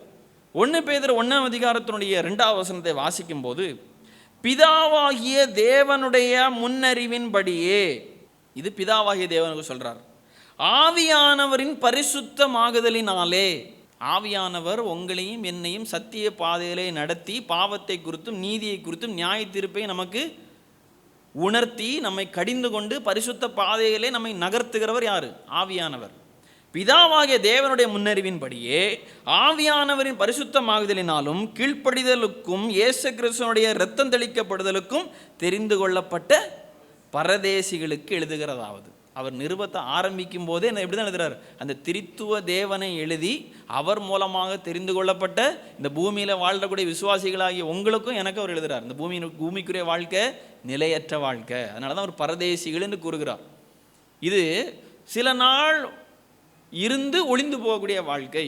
இந்த பூமிக்குரிய வாழ்க்கை நிலையான வாழ்க்கை அல்ல, இது உங்களுக்கு பரதேசியான வாழ்க்கை தான். உங்களுக்கு நிலையான நகரம் எங்கே இருக்குது, பரலோகத்தில் இருக்குது அப்படிங்கிறத ஜனங்களுக்கு உணர்த்துவதற்கு முன்பாக அங்கே திரித்துவ தேவனை குறித்து அவர் பேசுகிறத என்ன செய்கிறோம், நாம் பார்க்கிறோம். அப்போ இந்த திரித்துவ தேவன் எதற்காக நமக்கு தேவை, அதை என்ன செய்யணும், வேதத்தின் வழியாக நீங்களும் நாளும் கற்றுக்கொள்ள வேண்டும். அப்போ தான் அவங்களுடைய பணி இன்னைக்கு என்னது அப்படிங்கிறத என்ன செய்ய முடியும், நாம் அறிந்து கொள்ள முடியும். பிதாவாகிய தேவனை ஒரு மனிதன் நேரடியாக என்ன செய்ய முடியாது, பார்க்க முடியாது. பிதாவாகிய தேவனை ஒரு மனிதன் சந்திக்க வேண்டும் என்றால் அவர் யார் வழியாக வந்தால் தான் அந்த பிதாவாகிய தேவனை மனுஷன் பார்க்க முடியும்னு கேட்டிங்கன்னா, குமாரனாகிய கிறிஸ்துவின் மூலமாக என்ன செய்யணும், வரணும். நான் வெறுமனே போவேன்னாக்க அப்படி போக முடியாது. அதனால தான் நம்ம எபேசியர் நிருபத்தை வாசிக்கும் போது மீண்டும் மீண்டும் சொல்லப்பட்டிருக்கும், கிறிஸ்துவுக்குள் கிறிஸ்துவுக்குள் கிறிஸ்துவுக்குள் உன்னதங்களில் உள்ள சகல ஆவிக்குரிய ஆசீர்வாதம் யாருக்குள்ள இருக்குது, கிறிஸ்துவுக்குள்ளே இருக்குது. கிறிஸ்துவுக்குள் அந்த அதனால தான் அதை இன்னொரு வார்த்தையில் சொல்லுவாங்க, எபேசிக்கு எழுதின நிருபத்தை கிறிஸ்துவுக்குள் என்று சொல்லப்படுகிற வார்த்தையை மையப்படுத்தி அதை விளக்குவாங்க. ஏனெனில் அதில் அவர் மூலமாக தான், கிறிஸ்துவின் வழியாக தான் எல்லா ஆசீர்வாதத்தையும் மனிதனாகிய நீங்களும் நான் என்ன செய்ய முடியும், பெற முடியும். அதற்கு நடுவாக நிற்கிறவர், உங்களுக்கும் நமக்கும் தேவனுக்கும் நடுவாக இருந்து செயல்படுகிறவர் யார் தெரியுமா, இந்த திரித்துவத்தினுடைய 2வது நபராகிய ஆண்டவராகிய இயேசு கிறிஸ்து. அப்போ இந்த ரட்சிப்பு என்கிற விஷயம் வருகிற பொழுது அங்கே திரித்துவ நபர்களுடைய செயல்பாடு இருக்கிறத நம்ம பார்க்கிறோம். ஒரு மனிதனுக்கு பாவத்தை குறித்தான உணர்வை கொடுப்பது யாருன்னு கேட்டிங்கன்னா, திருத்துவத்தினுடைய 3வது நபராக இருக்கிற பரிசுத்த ஆவியானவருடைய அந்த உணர்த்துதல்னால தான் மனுஷன் என்ன செய்கிறான், பாவ உணர்வடைகிறான். எவ்வளவுதான் மனிதனுக்கு சுவிசேஷத்தை சொன்னாலும் பலவிதமான வார்த்தைகள் மூலமாக நம்ம ஆத்தும பாரத்தோடும் ஜெபத்தோடும் நம்ம அநேக விஷயங்களை கற்றுக் கொடுத்தாலும் ஆவியானவர் இறங்கி அந்த தனிப்பட்ட மனிதனுக்கு பாவத்தை உணர்த்தாவிட்டால் அவன் அறிவு சார்ந்து நான் பாவின்னு சொல்லுவானே தவிர உள ரீதியாக தான் பாவின்னு நம்ம செய்ய மாட்டான், ஏற்றுக்கொள்ள மாட்டான். ஏன்னா அந்த பாவிங்கிற அந்த உணர்வை அவனுக்குள்ளாக கொடுக்கிறவர் யார் தெரியுமா? பரிசுத்த ஆவியானவர். அதான் வாசிக்கிறோம், அவர் உலகத்தை பாவத்தை குறித்தும் நீதியை குறித்தும் வரவிருக்கிற நியாய தீர்ப்பை குறித்தும் உலகத்துக்கு என்ன செய்யறாராம்? கண்டித்து உணர்த்துகிறார். அப்போ இந்த இந்த இந்த பாவ உணர்வு நமக்குள்ளாக வர செய்தது யாருன்னு கேட்டீங்கன்னா பரிசுத்த ஆவியானவர் என்ன செய்கிறார்? வர செய்கிறார். ரட்சிப்பில் மிக மிக முக்கியமான பங்கை வகிக்கிறவர் பரிசுத்த ஆவியானவர். அது மட்டும் கிடையாது, அப்போஸ்தலனாகிய பவுல் இதை விளக்கும் போது அழகாக சொல்றார். தன்னாலே நிறைவேற்றப்பட்டு வருகிற அந்த ஊழியத்தை குறித்து ஜனங்களுக்கு சொல்லும்போது சொல்றாரு, அப்போஸ்தலர் நடவடிக்கைகள் 20ஆம் அதிகாரம் 21வது வசனத்தை வாசிக்கும் போது, அப்போஸ்தலர் நடவடிக்கைகள் 20:21 வாசிக்கும் போது சொல்லுகிறார், தேவனிடத்திற்கு மனம் திரும்புவதை குறித்தும். யார் இடத்துல மனம் திரும்பணும்? ஏன்னா அவருக்கு விரோதமாக என்ன செய்துட்டான்? மனுஷன் பாவம் பண்ணிட்டான். அவரிடத்துல மனம் திரும்புவதை குறித்தும். மனம் திரும்பினா மட்டும் போதாது, நம்முடைய கர்த்தராகிய இயேசு கிறிஸ்துவை விசுவாசிப்பதை குறித்தும். ரெண்டு நடக்கு. தேவனுக்கு விரோதமாக பாவம் பண்ணிட்டோம், அவருக்கு விரோதமாக என்ன செய்யறோம்? நீ பாவின்னு ஒத்துக்கொண்டு மனம் திரும்புகிறோம். அது மட்டுமல்ல, கிறிஸ்து இந்த உலகத்திலே மனுகுலத்திற்காக மனிதனுக்காக அவர் செய்து முடித்த அந்த செயலை என்ன செய்யணும்? விசுவாசிக்கணும். மனம் திரும்பணும், விசுவாசிக்கணும். தேவனிடத்தில் மனம் திரும்பணும், கிறிஸ்து செய்து முடித்த செயல் என்ன செய்யணும்? விசுவாசிக்கணும். இங்கே அதான் சொல்லுகிறார், இதை குறித்து நான் யூதருக்கும் கிரேக்கருக்கும் என்ன செய்கிறேன்? சாட்சியாக நான் அறிவிக்கிறேன். அப்போ இதில் யாருடைய பங்களிப்பும் இருக்குன்னு கேட்டிங்கன்னா பரிசுத்த ஆவியானவருடைய நிலை இந்த இடத்துல இருக்குது. ஏனெனில் ஒரு மனிதனை மனம் திரும்புதலுக்கு நேராக நடத்துகிறவர் யார் தான்? தேவனிடத்திலே மனம் திரும்ப வேண்டும் என்கிற நிலையை நமக்கு உணர்த்துகிறவரும் பரிசுத்த ஆவியானவர் தான். அது மட்டும் கிடையாது, நாம் யோவான் 1ஆம் அதிகாரம் 12வது வசனத்தை வாசிக்கும் போது, யோவான் 1:12 என்ன வாசிக்கிறோம்? அவருடைய நாமத்தின் மேல். யாருடைய நாமத்தின் மேல்?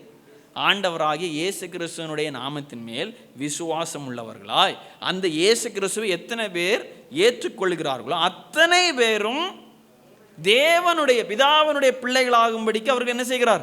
அதிகாரம் கொடுக்கிறார். ரட்சிப்பிலே திருத்துவ நபர்களுடைய பங்களிப்பு என்ன செய்கிறோம்? பார்க்கிறோம். அது மட்டும் கிடையாது, ரோமர் 8ஆம் அதிகாரத்தினுடைய 16வது வசனம், நீங்க ஆண்டவருடைய பிள்ளையா இல்லையாங்கிறது எப்படி அறிஞ்சிக்கிறோம்?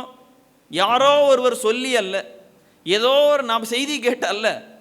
எப்படி அறிஞ்சிக்கிறோம்னா அந்த தனிப்பட்ட மனுஷனுடைய உள்ளத்திலே ஆவியானவர் பேசுவார். ரோமர் 8:16 என்ன சொல்லப்பட்டிருக்கு?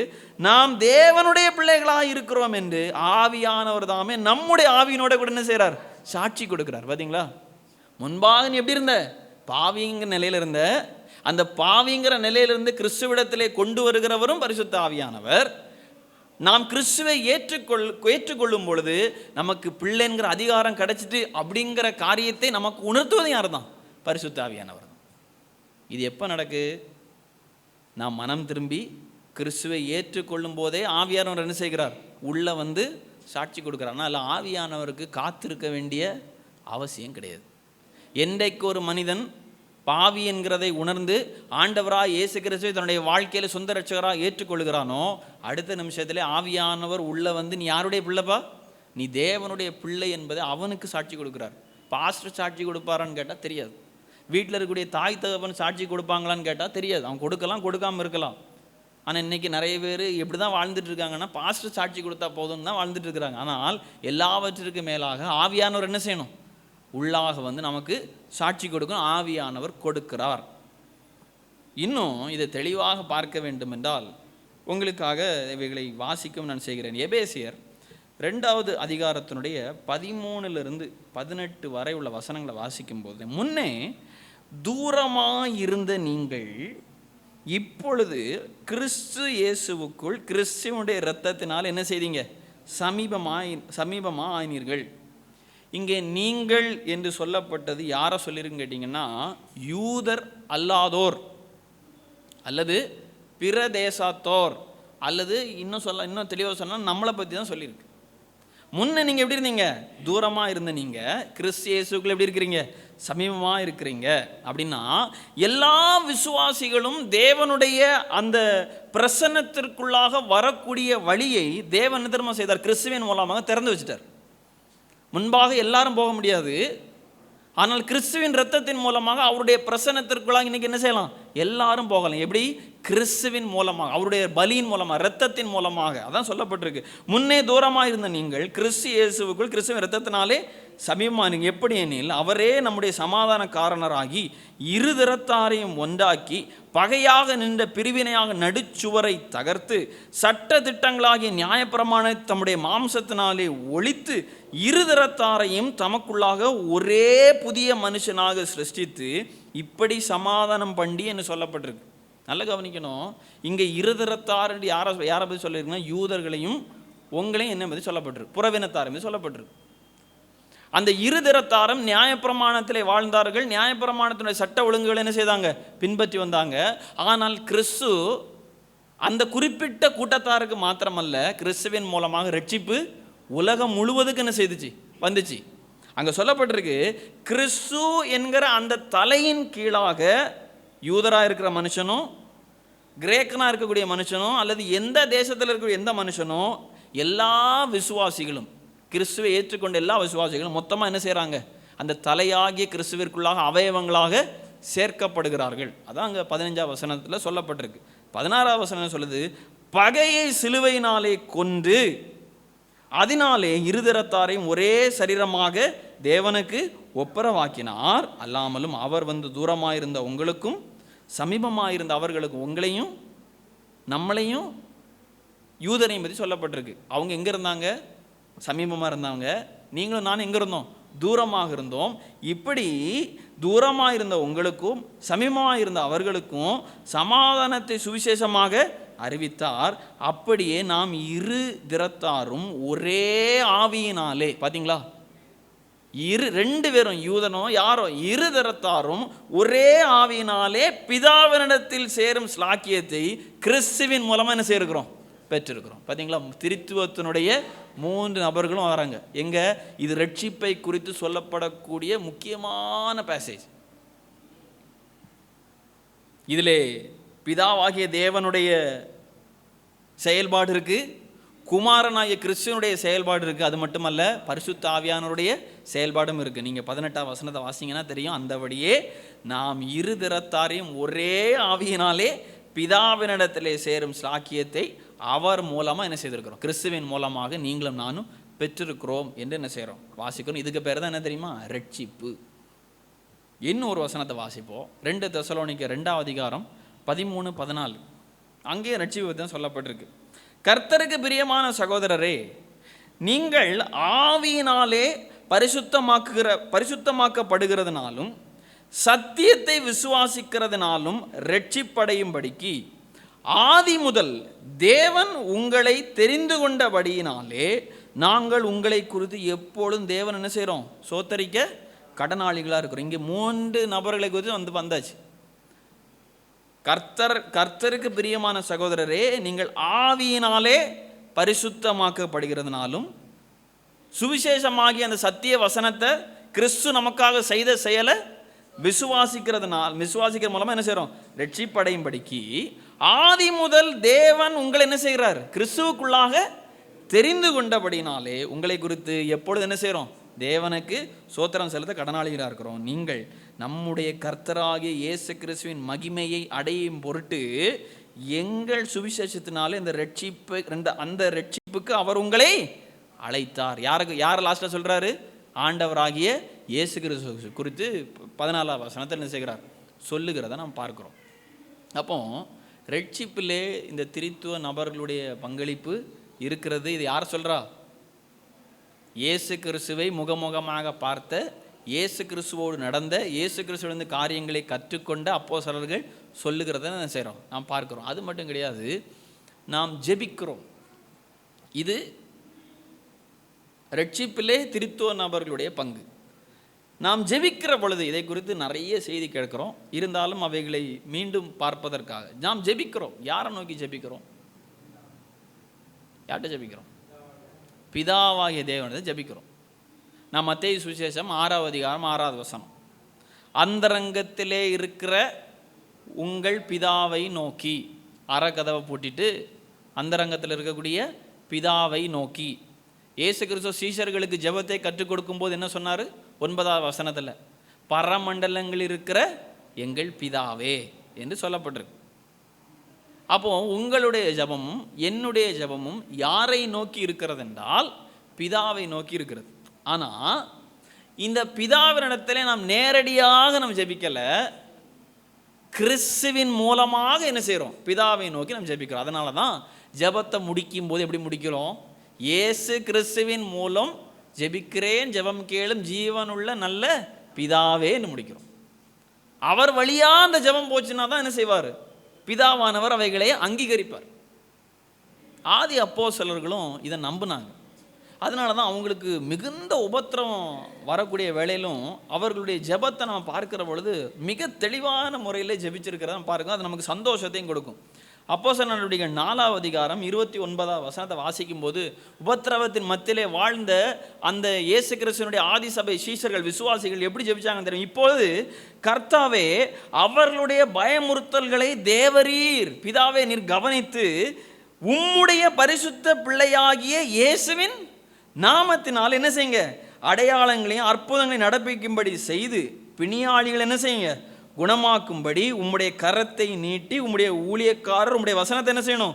முழு தைரியத்தோடு சொல்லும்படி அவர்களுக்கு அனுக்கிரகம் செய்தருளும் சொல்லிட்டு யாரப்பா ஜெபிக்கிறாங்க? பிதாவை நோக்கி கிறிஸ்துவின் நாமத்தினால ஜெபிக்கிறாங்க. ஜெபிச்சு முடிஞ்சோட நிரந்தரமாக நடந்துச்சு. 31வது வசனத்தில் வாசிக்கிறோம், அவர்கள் ஜெபம் பண்ணின போது அவர்கள் கூடியிருந்த இடம் அசைந்தது, அவர்கள் எல்லாரும் பரிசுத்த ஆவியினால நிரப்பப்பட்டு தேவ வசனத்தை தைரியமாக என்ன செய்தாங்க? சொன்னாங்க. அங்கே பரிசுத்த ஆவியானுடைய பங்களிப்பு என்ன செய்தார்? அவர் நம்மை பலப்படுத்துகிறார். அவர் தம்முடைய ஜனத்தை தேற்றுகிறனால தான் அவருக்கு நிறைய பேர் இருக்கு. தேற்றரவாளன், மூலமொழியில் வாசிக்கிறோம் பாராக்ளீட். பாராக்ளீட்னா ஹெல்ப்பர், கம்ஃபர்டர், டீச்சர், நிறைய வார்த்தை சொல்றாங்க. அவர் தேற்றுகிறவர், ஆற்றுகிறவர், அரவணைக்கிறவர், அவர் கண்டிக்கிறவர், அவர் சீர்திருத்துகிறவர். பரிசுத்த ஆவியானவரை குறித்து அங்கே திருத்துவத்தினுடைய 3 நபர்கள் ஜெபத்தில் ஈடுபட பார்க்கிறோம். அது மட்டும் கிடையாது, இன்னும் தெளிவாக சொல்ல போனான்னா எல்லா நிலைகளிலும் எல்லா சூழல்களிலும் நீங்களும் நானும் வேதத்தின் வேதம் சொல்லியிருக்கு, எப்பொழுதும் என்ன செய்யுங்க? ஜெபம் பண்ணுங்க, இடைவிடாமல் ஜெபம் பண்ணுங்கள், சோதனைக்கு உட்படாதபடிக்கு விழித்திருந்து ஜெபம் பண்ணுங்க. எல்லா வேளைகளையும் நமக்கு ஜெபம் பண்ணுறதுக்கு ஆசையாக இருக்கா? நான் சரியான பதில் கேட்கல, உண்மையான பதில் கேட்குறேன். எல்லா வேளையிலும் ஜெபிப்பதற்கு நமக்கு ஆசை இருக்கா? எனக்கு அப்படி இல்லை. எல்லா வேளைகளிலும் நமக்கு ஜெபிப்பதற்கு என்னதில்லை. ஏனெனில் நாம் இந்த மாம்சீக சரீரத்தில் வைக்கப்பட்டிருக்கிறோம். உலகத்தில் பலவிதமான போராட்டங்கள் நெருக்குகிறது. எல்லா வேளைகளிலும் நம்ம உற்சாகத்தோடு நம்ம ஜெபிக்கிறோமான்னு கேட்டால் இல்லை. சோறு வருது, கவலைகள் வருகிறது, பலவிதமான சிந்தனை மண்டலங்களே பலவிதமான சிந்தனைகள் வருகிறது. ஆனாலும் அதையும் தாண்டி என்ன செய்கிறோம் தெரியுமா? நம்ம போராடி போய் ஜெபிக்கிறதுக்கு நிற்கிறோம். இந்த போராட்டத்தை தேவன் கண்டும் காணாதவராக இல்லை. இந்த இடத்துல தான் யாருடைய செயல்பாடு வருது தெரியுமா? பரிசுத்த ஆவியானுடைய செயல்பாடு வருது. நாம் ரோமர் 8வது அதிகாரத்தினுடைய 15வது வசனத்தை வாசிக்கும் போது அங்கே சொல்லப்பட்ட அந்தபடியே திரும்பவும் பயப்படுகிறதுக்கு நீங்கள் அடிமைத்தனத்தின் ஆவியை பெறாமல் அப்பா பிதாவே என்று கூப்பிடப்படும் புத்திர சுவிகாரத்தின் ஆவியை என்ன செய்திருக்கிறீங்க? பெற்றிருக்கிறீங்க. 26வது வசனம் சொல்லுது, அந்தபடியே ஆவியானவரும் நமது பலவீனங்கள் என்ன தெரியுமா செய்கிறார்? உதவி செய்கிறார். நமக்கு ஏற்றபடி வேண்டிக் கொள்வது இன்னது என்று அறியாதிருக்கிறபடினாலே தேவ ஆவியானவர் தாமே வாக்கு கடங்காத பெருமூச்சுகளோடு நமக்காக என்ன செய்கிறார்? வேண்டுதல் செய்கிறார். அவர் நமக்கு உதவி செய்கிறார். ஜெபிப்பதற்கும் தேவனோடு நம்முடைய அந்த உறவை தக்க வைத்துக் கொள்வதற்கு என்ன செய்கிறார்? நம்மை பலப்படுத்துகிறார். எப்படி வென்றாரு? ஆவியானவர் நமக்குள்ளாக இருந்து வேண்டுகிறார் என்றால் எப்படி வென்றாரு? நம்முடைய இச்சைகளின்படி அவர் வேண்டுகிறவர் அல்ல. நம்முடைய அறிவிலே நாம் எதிர்பார்க்கிற அடிப்படையில் அவர் வேண்டுகிறவர் அல்ல. 27வது வசனம் சொல்லுது, தேவனுடைய சித்தத்தின்படி. தேவனுடைய சித்தத்தின்படி ஆவியானவர் பரிசுத்தவான்களுக்கு என்ன செய்கிறார்? வேண்டுதல் செய்கிறார். இப்போ எல்லா இடங்களிலும் ஆவியானவர் மனிதனுக்குள்ளாக செயல்படுகிறார் என்றால் அவர் கிறிஸ்து போதித்த அந்த கற்பனைகளின்படி தான் என்ன செய்வார்? தம்முடைய ஜனத்தை நடத்துவார். அவருக்கு சித்தமான காரியங்கள் அடிப்படையில் தான் நடத்துவார். நாம் பாவங்களை அறிக்கையிடுகிறோம். பாவ அறிக்கை. தேவன் நம்மை நிலையிலே பரிசுத்தமாக்கினாலும் நிறையிலே நாம் பூரணர் என்று அழைக்கப்பட்டாலும் உலக வாழ்விலே நாம் செல்கிற பொழுது அவ்வப்போது சில தூசிகள், சில மாசுகள் என்ன செய்கிறது? நம்முடைய சிந்தனை மண்டலங்களையும் நம்முடைய மனதையும் கரைப்படுத்துகிறது.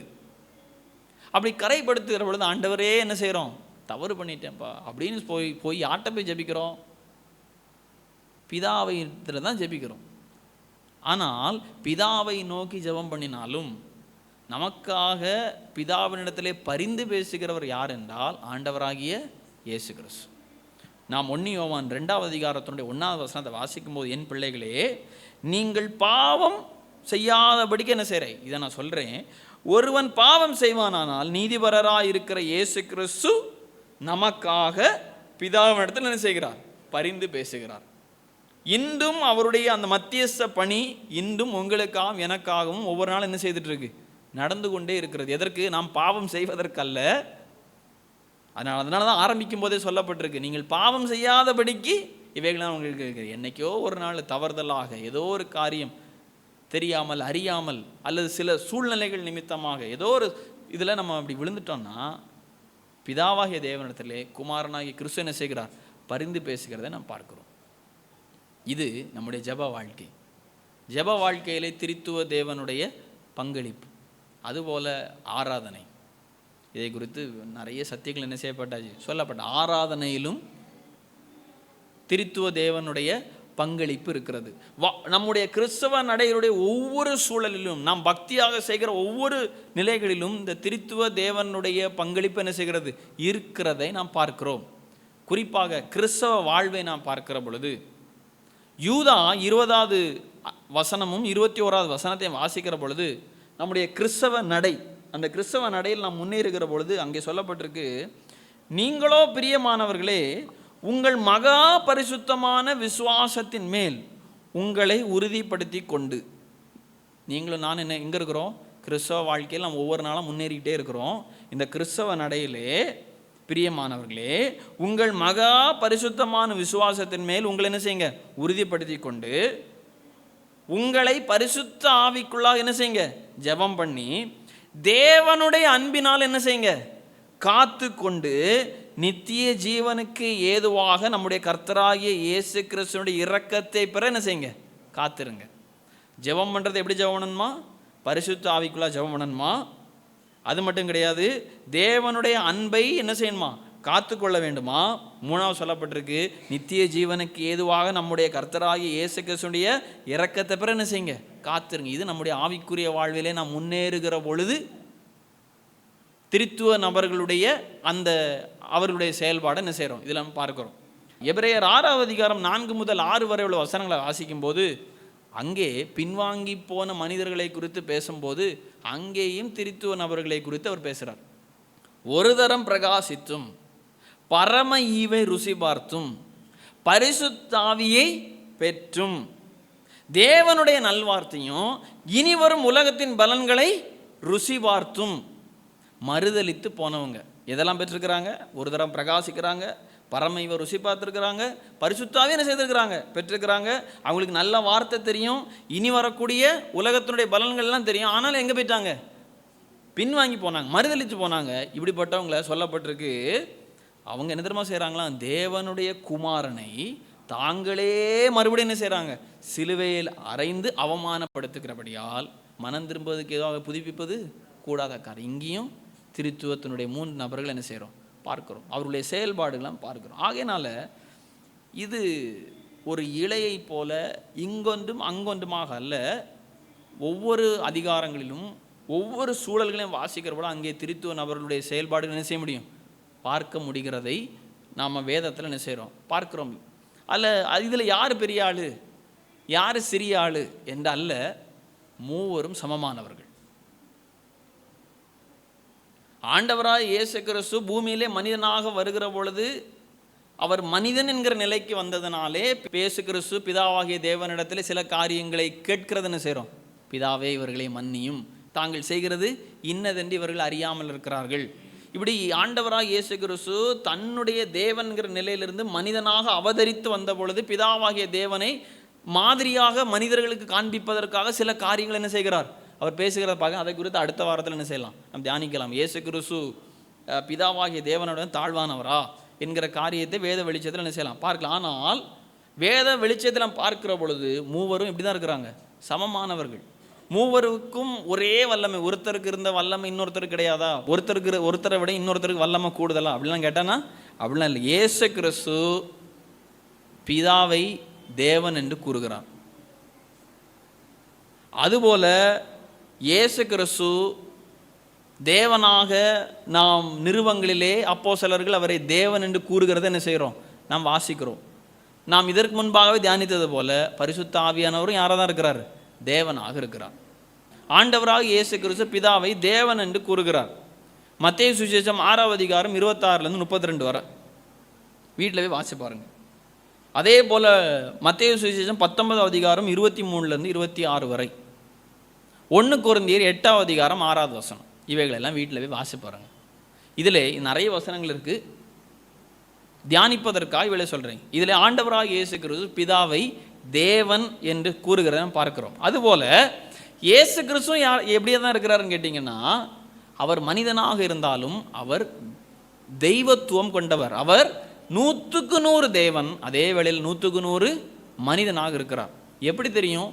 யோவான், அப்போஸ்தலனாகிய யோவான் சுவிசேஷம் எழுதும்போது ஆண்டவராக இயேசு கிறிஸ்துவை எப்படி தெரியுமா அறிமுகப்படுத்துகிறார்?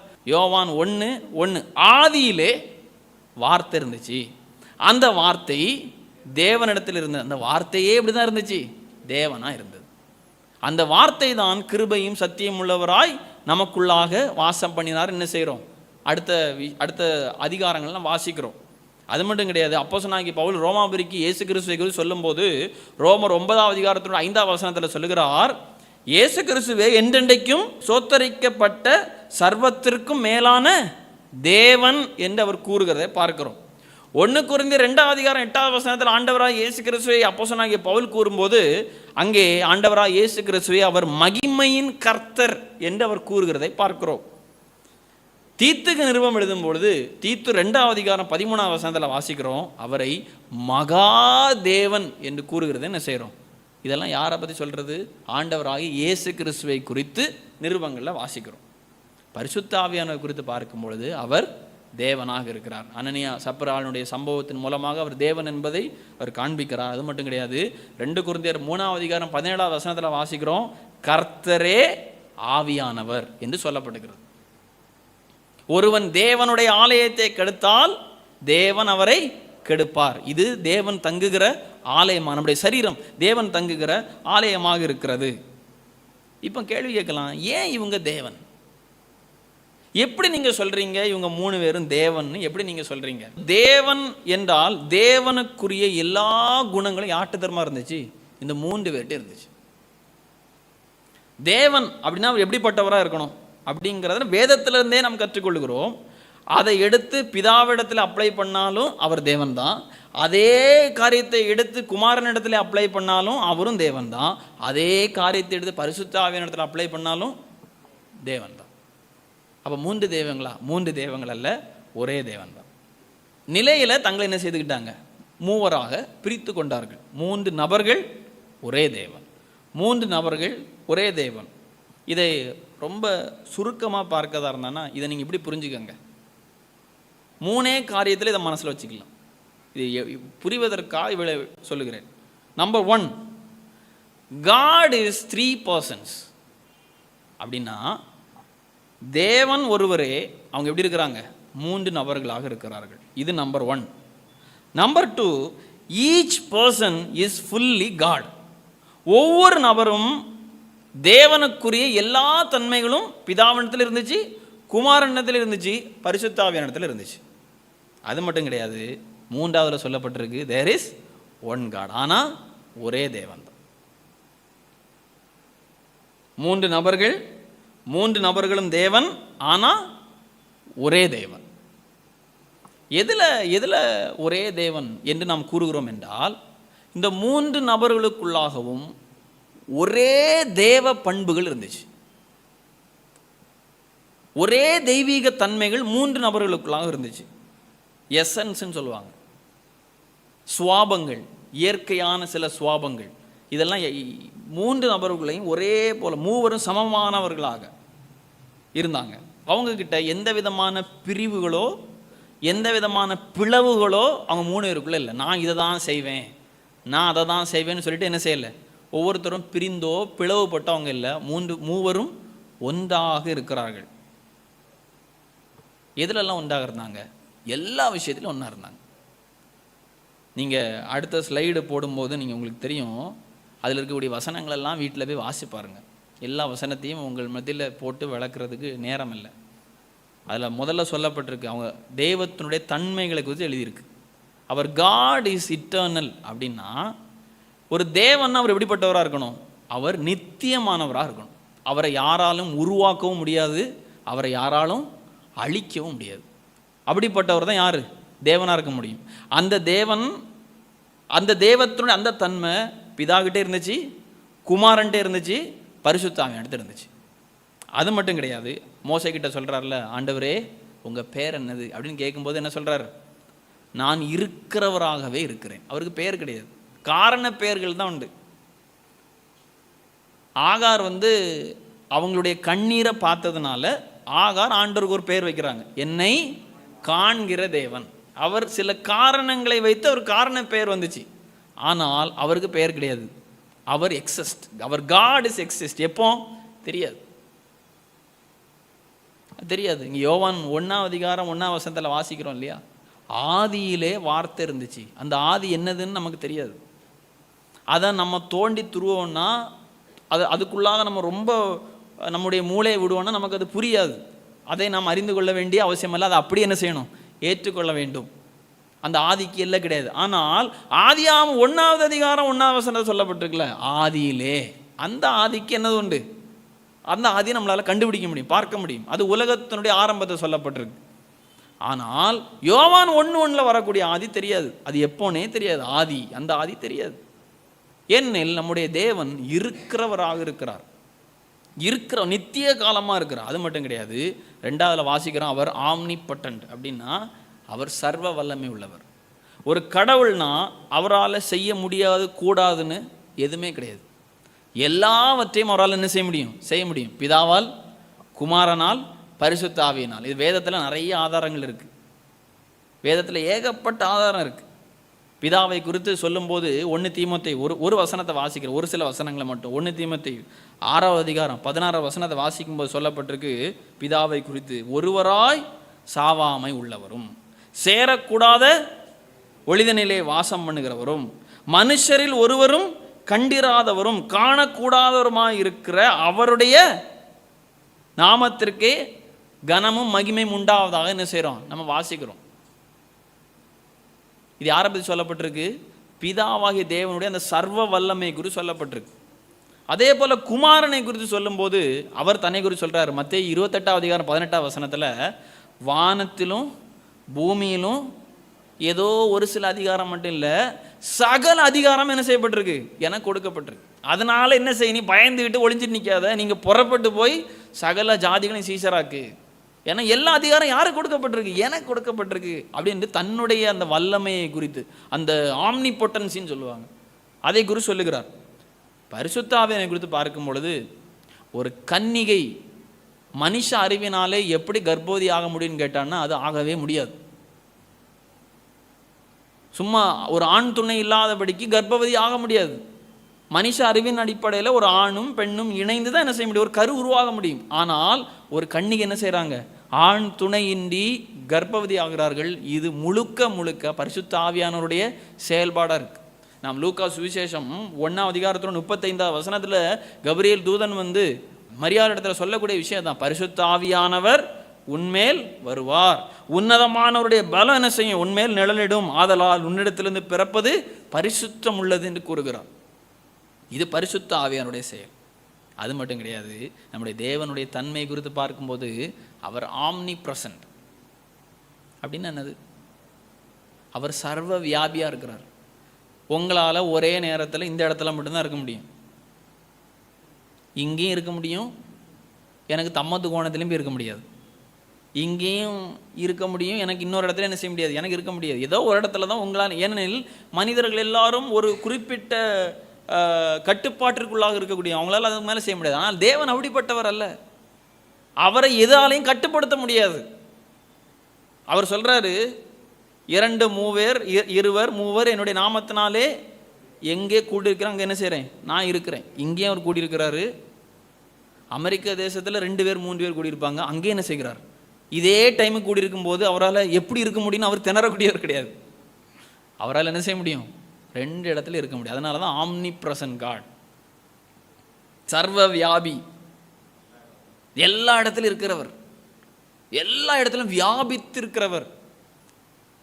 யோசுவா புத்தகத்தில் வாசிக்கிறோம், பிதாவாகிய தேவனை குறித்து அவர் சொல்லுகிறார். யோசுவா 2ஆம் அதிகாரம் 11ஆம் வசனத்தினுடைய பிற்பகுதியில், உங்கள் தேவனாகிய கர்த்தரே உயர வானத்திலும் கீழே பூமியிலும் தேவனானவர்.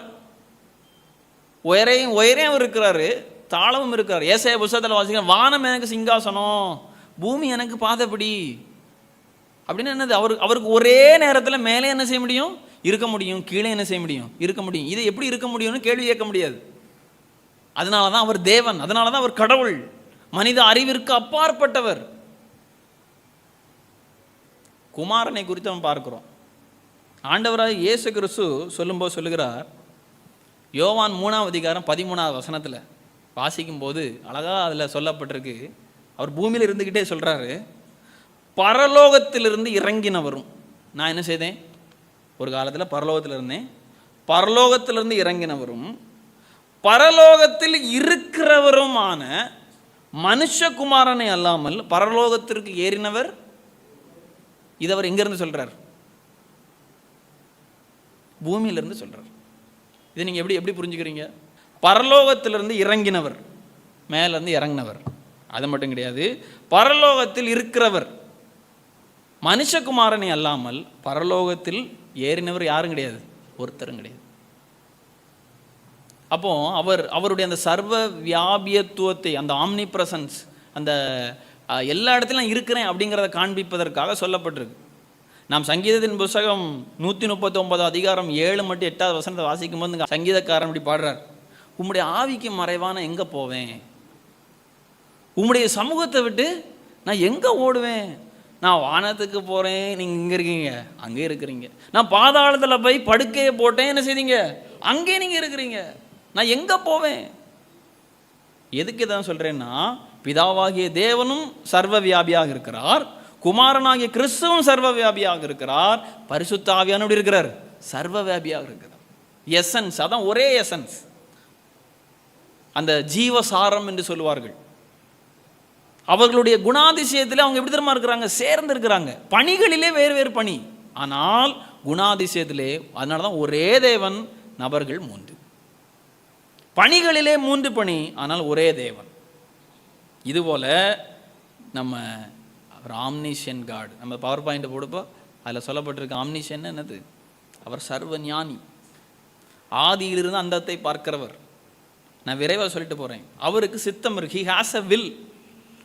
அவருக்கு இதை செய்யணும், இதை செய்யக்கூடாது அப்படிங்கிற தெரிந்து கொள்ளுகிற விஷயம், அதான் உங்களுக்குள்ளே எனக்குள்ளேயும் வச்சுருக்காரு. ஆனால் நாம் தெரிந்து கொள்ளுகிற பிரகாரமாக அவர் தெரிந்து கொள்ள மாட்டார். அவருடைய தெரிந்து கொள்ளுதல் நீதியாக, நியாயமாக, சரியான முறையில் இருக்கும். He has a will. அது யாருக்கு இருக்குது, பிதாவுக்கு இருக்குது, குமாரனுக்கு இருக்குது, பரிசுத்த ஆவியானவருக்கு இருக்குது. ஆண்டவராக இயேசு கிறிஸ்து சொல்லும்போது சொல்லுகிறார்களா, பூமியில் இருக்கும்போது சொல்லுவார், நான் என்னுடைய பிதாவை வேண்டிக் கொண்டால் பரலோகத்திலிருந்து 12க்கும் அதிகமான லேகியன் தூதன் எனக்காக இறங்கி வர மாட்டாங்களா அப்படின்னு கேட்குறாரு. ஏன்னா அவருக்கு அந்த வில் இருக்கு, அவருக்கு தெரிந்து கொள்ளக்கூடிய அந்த சூழல் இருக்கு. ஆனாலும் என்ன செய்யலை, பிதாவுடைய சித்தத்திற்கு உட்பட்டு அவருடைய சித்தத்தை செய்து முடிப்பதே என்னுடைய போஜனமாக இருக்கிற வார்த்தைக்கு கீழ்ப்படிந்து அவர் என்ன செய்தார், அடங்கி இருந்ததை பார்க்கிறோம். அடுத்தல வாசிக்கிறோம், இதெல்லாம் ஒரு கடவுள் என்றால் அவர் எப்படிப்பட்டவர் என்கிற தன்மையை தான் பார்த்துட்டு இருக்கிறோம். அவர் கிரியேட்டர், அவர் சிருஷ்டிக்கப்பட்டவர் அல்ல, அவர் சிருஷ்டிகர்.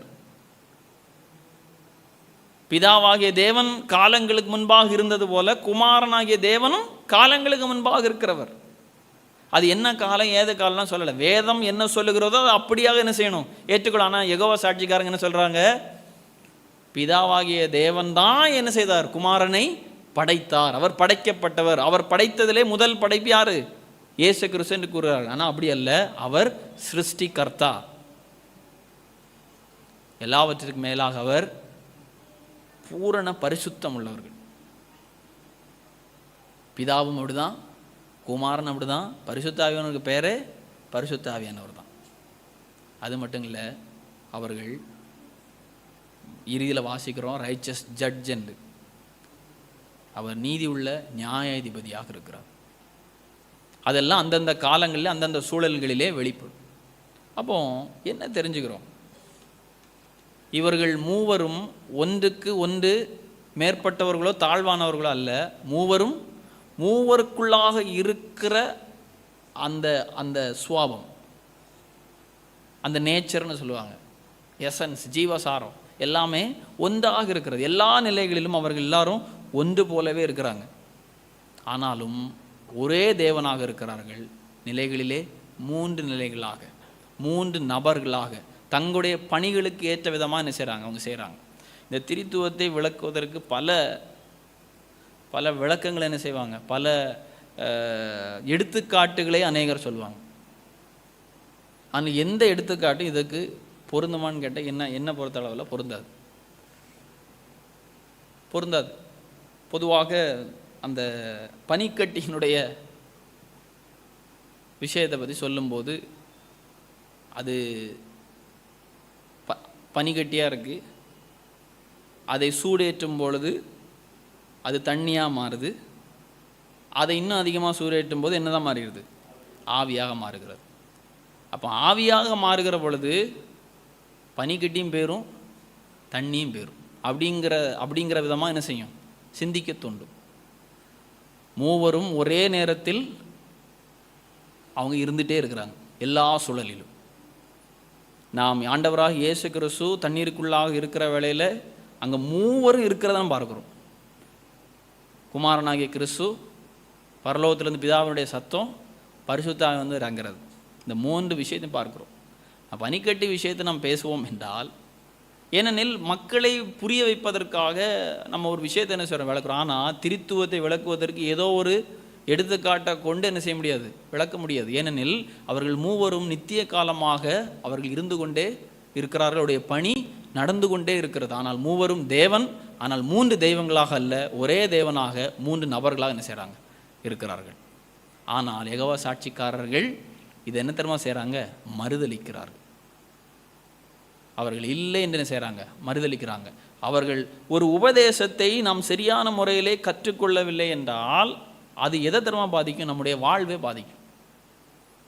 சரியான உபதேசம் ஒரு சரியான வாழ்வை கட்டி எழுப்பும். நாம் தவறான உபதேசத்தை அதிகமாக கற்றுக்கொள்வோமே என்றால் நாம் தவறான பாதையில் என்ன செய்வோம்? நாம் வஞ்சிக்கப்படுவதற்கும் நாம் திசை திரும்பி வழிமாறி செல்வதற்கும் நிறைய வாய்ப்பு.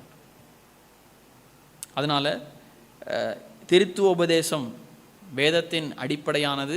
இந்த திரித்துவ உபதேசத்தை நிலைநாட்டுவதற்காக மரித்தவர்கள் எத்தனையோ பேர், கொல்லப்பட்டவங்க எத்தனையோ பேர்.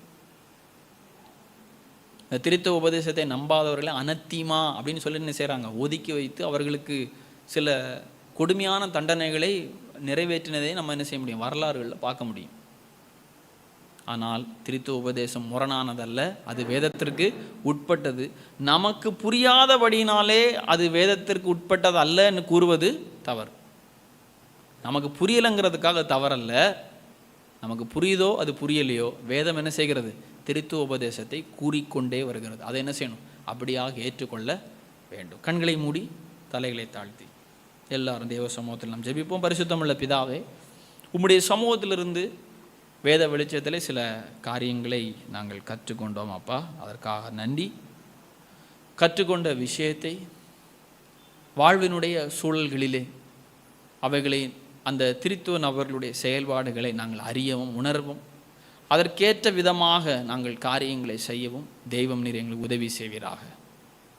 கேட்ட பிள்ளைகளை வார்த்தையின்படி ஆசீர்வதியும். இதை கேட்ட விதமாக அல்ல, இதை மீண்டும் மறுபடியும் கேட்டு காரியங்கள் இப்படியாக இருக்கிறதா என்று பிரயாப்பட்டினாத்தார் ஆராய்ந்து பார்த்தது போல ஆராய்ந்து பார்த்து எங்களுடைய வாழ்வினுடைய குணாதிசயங்கள் மாறவும் அதற்கேற்ற விதமாக எங்களை நாங்கள் அர்ப்பணிக்கவும் ஒப்பு கொடுக்கவும் வழிவகை செய்யும்படி ஜெபிக்கிறோம் அப்பா. கேட்ட பிள்ளைய வார்த்தை முடிய ஆசீர்வதியும். அப்பாவுடைய கரத்தில் ஒப்பு கொடுக்கிறோம், அர்ப்பணிக்கிறோம். மீட்பர் இயேசுவின் மூலம் ஜெபிக்கிற ஜெபம் கேளும் ஜீவன் நல்ல பிதாவே, ஆமென்.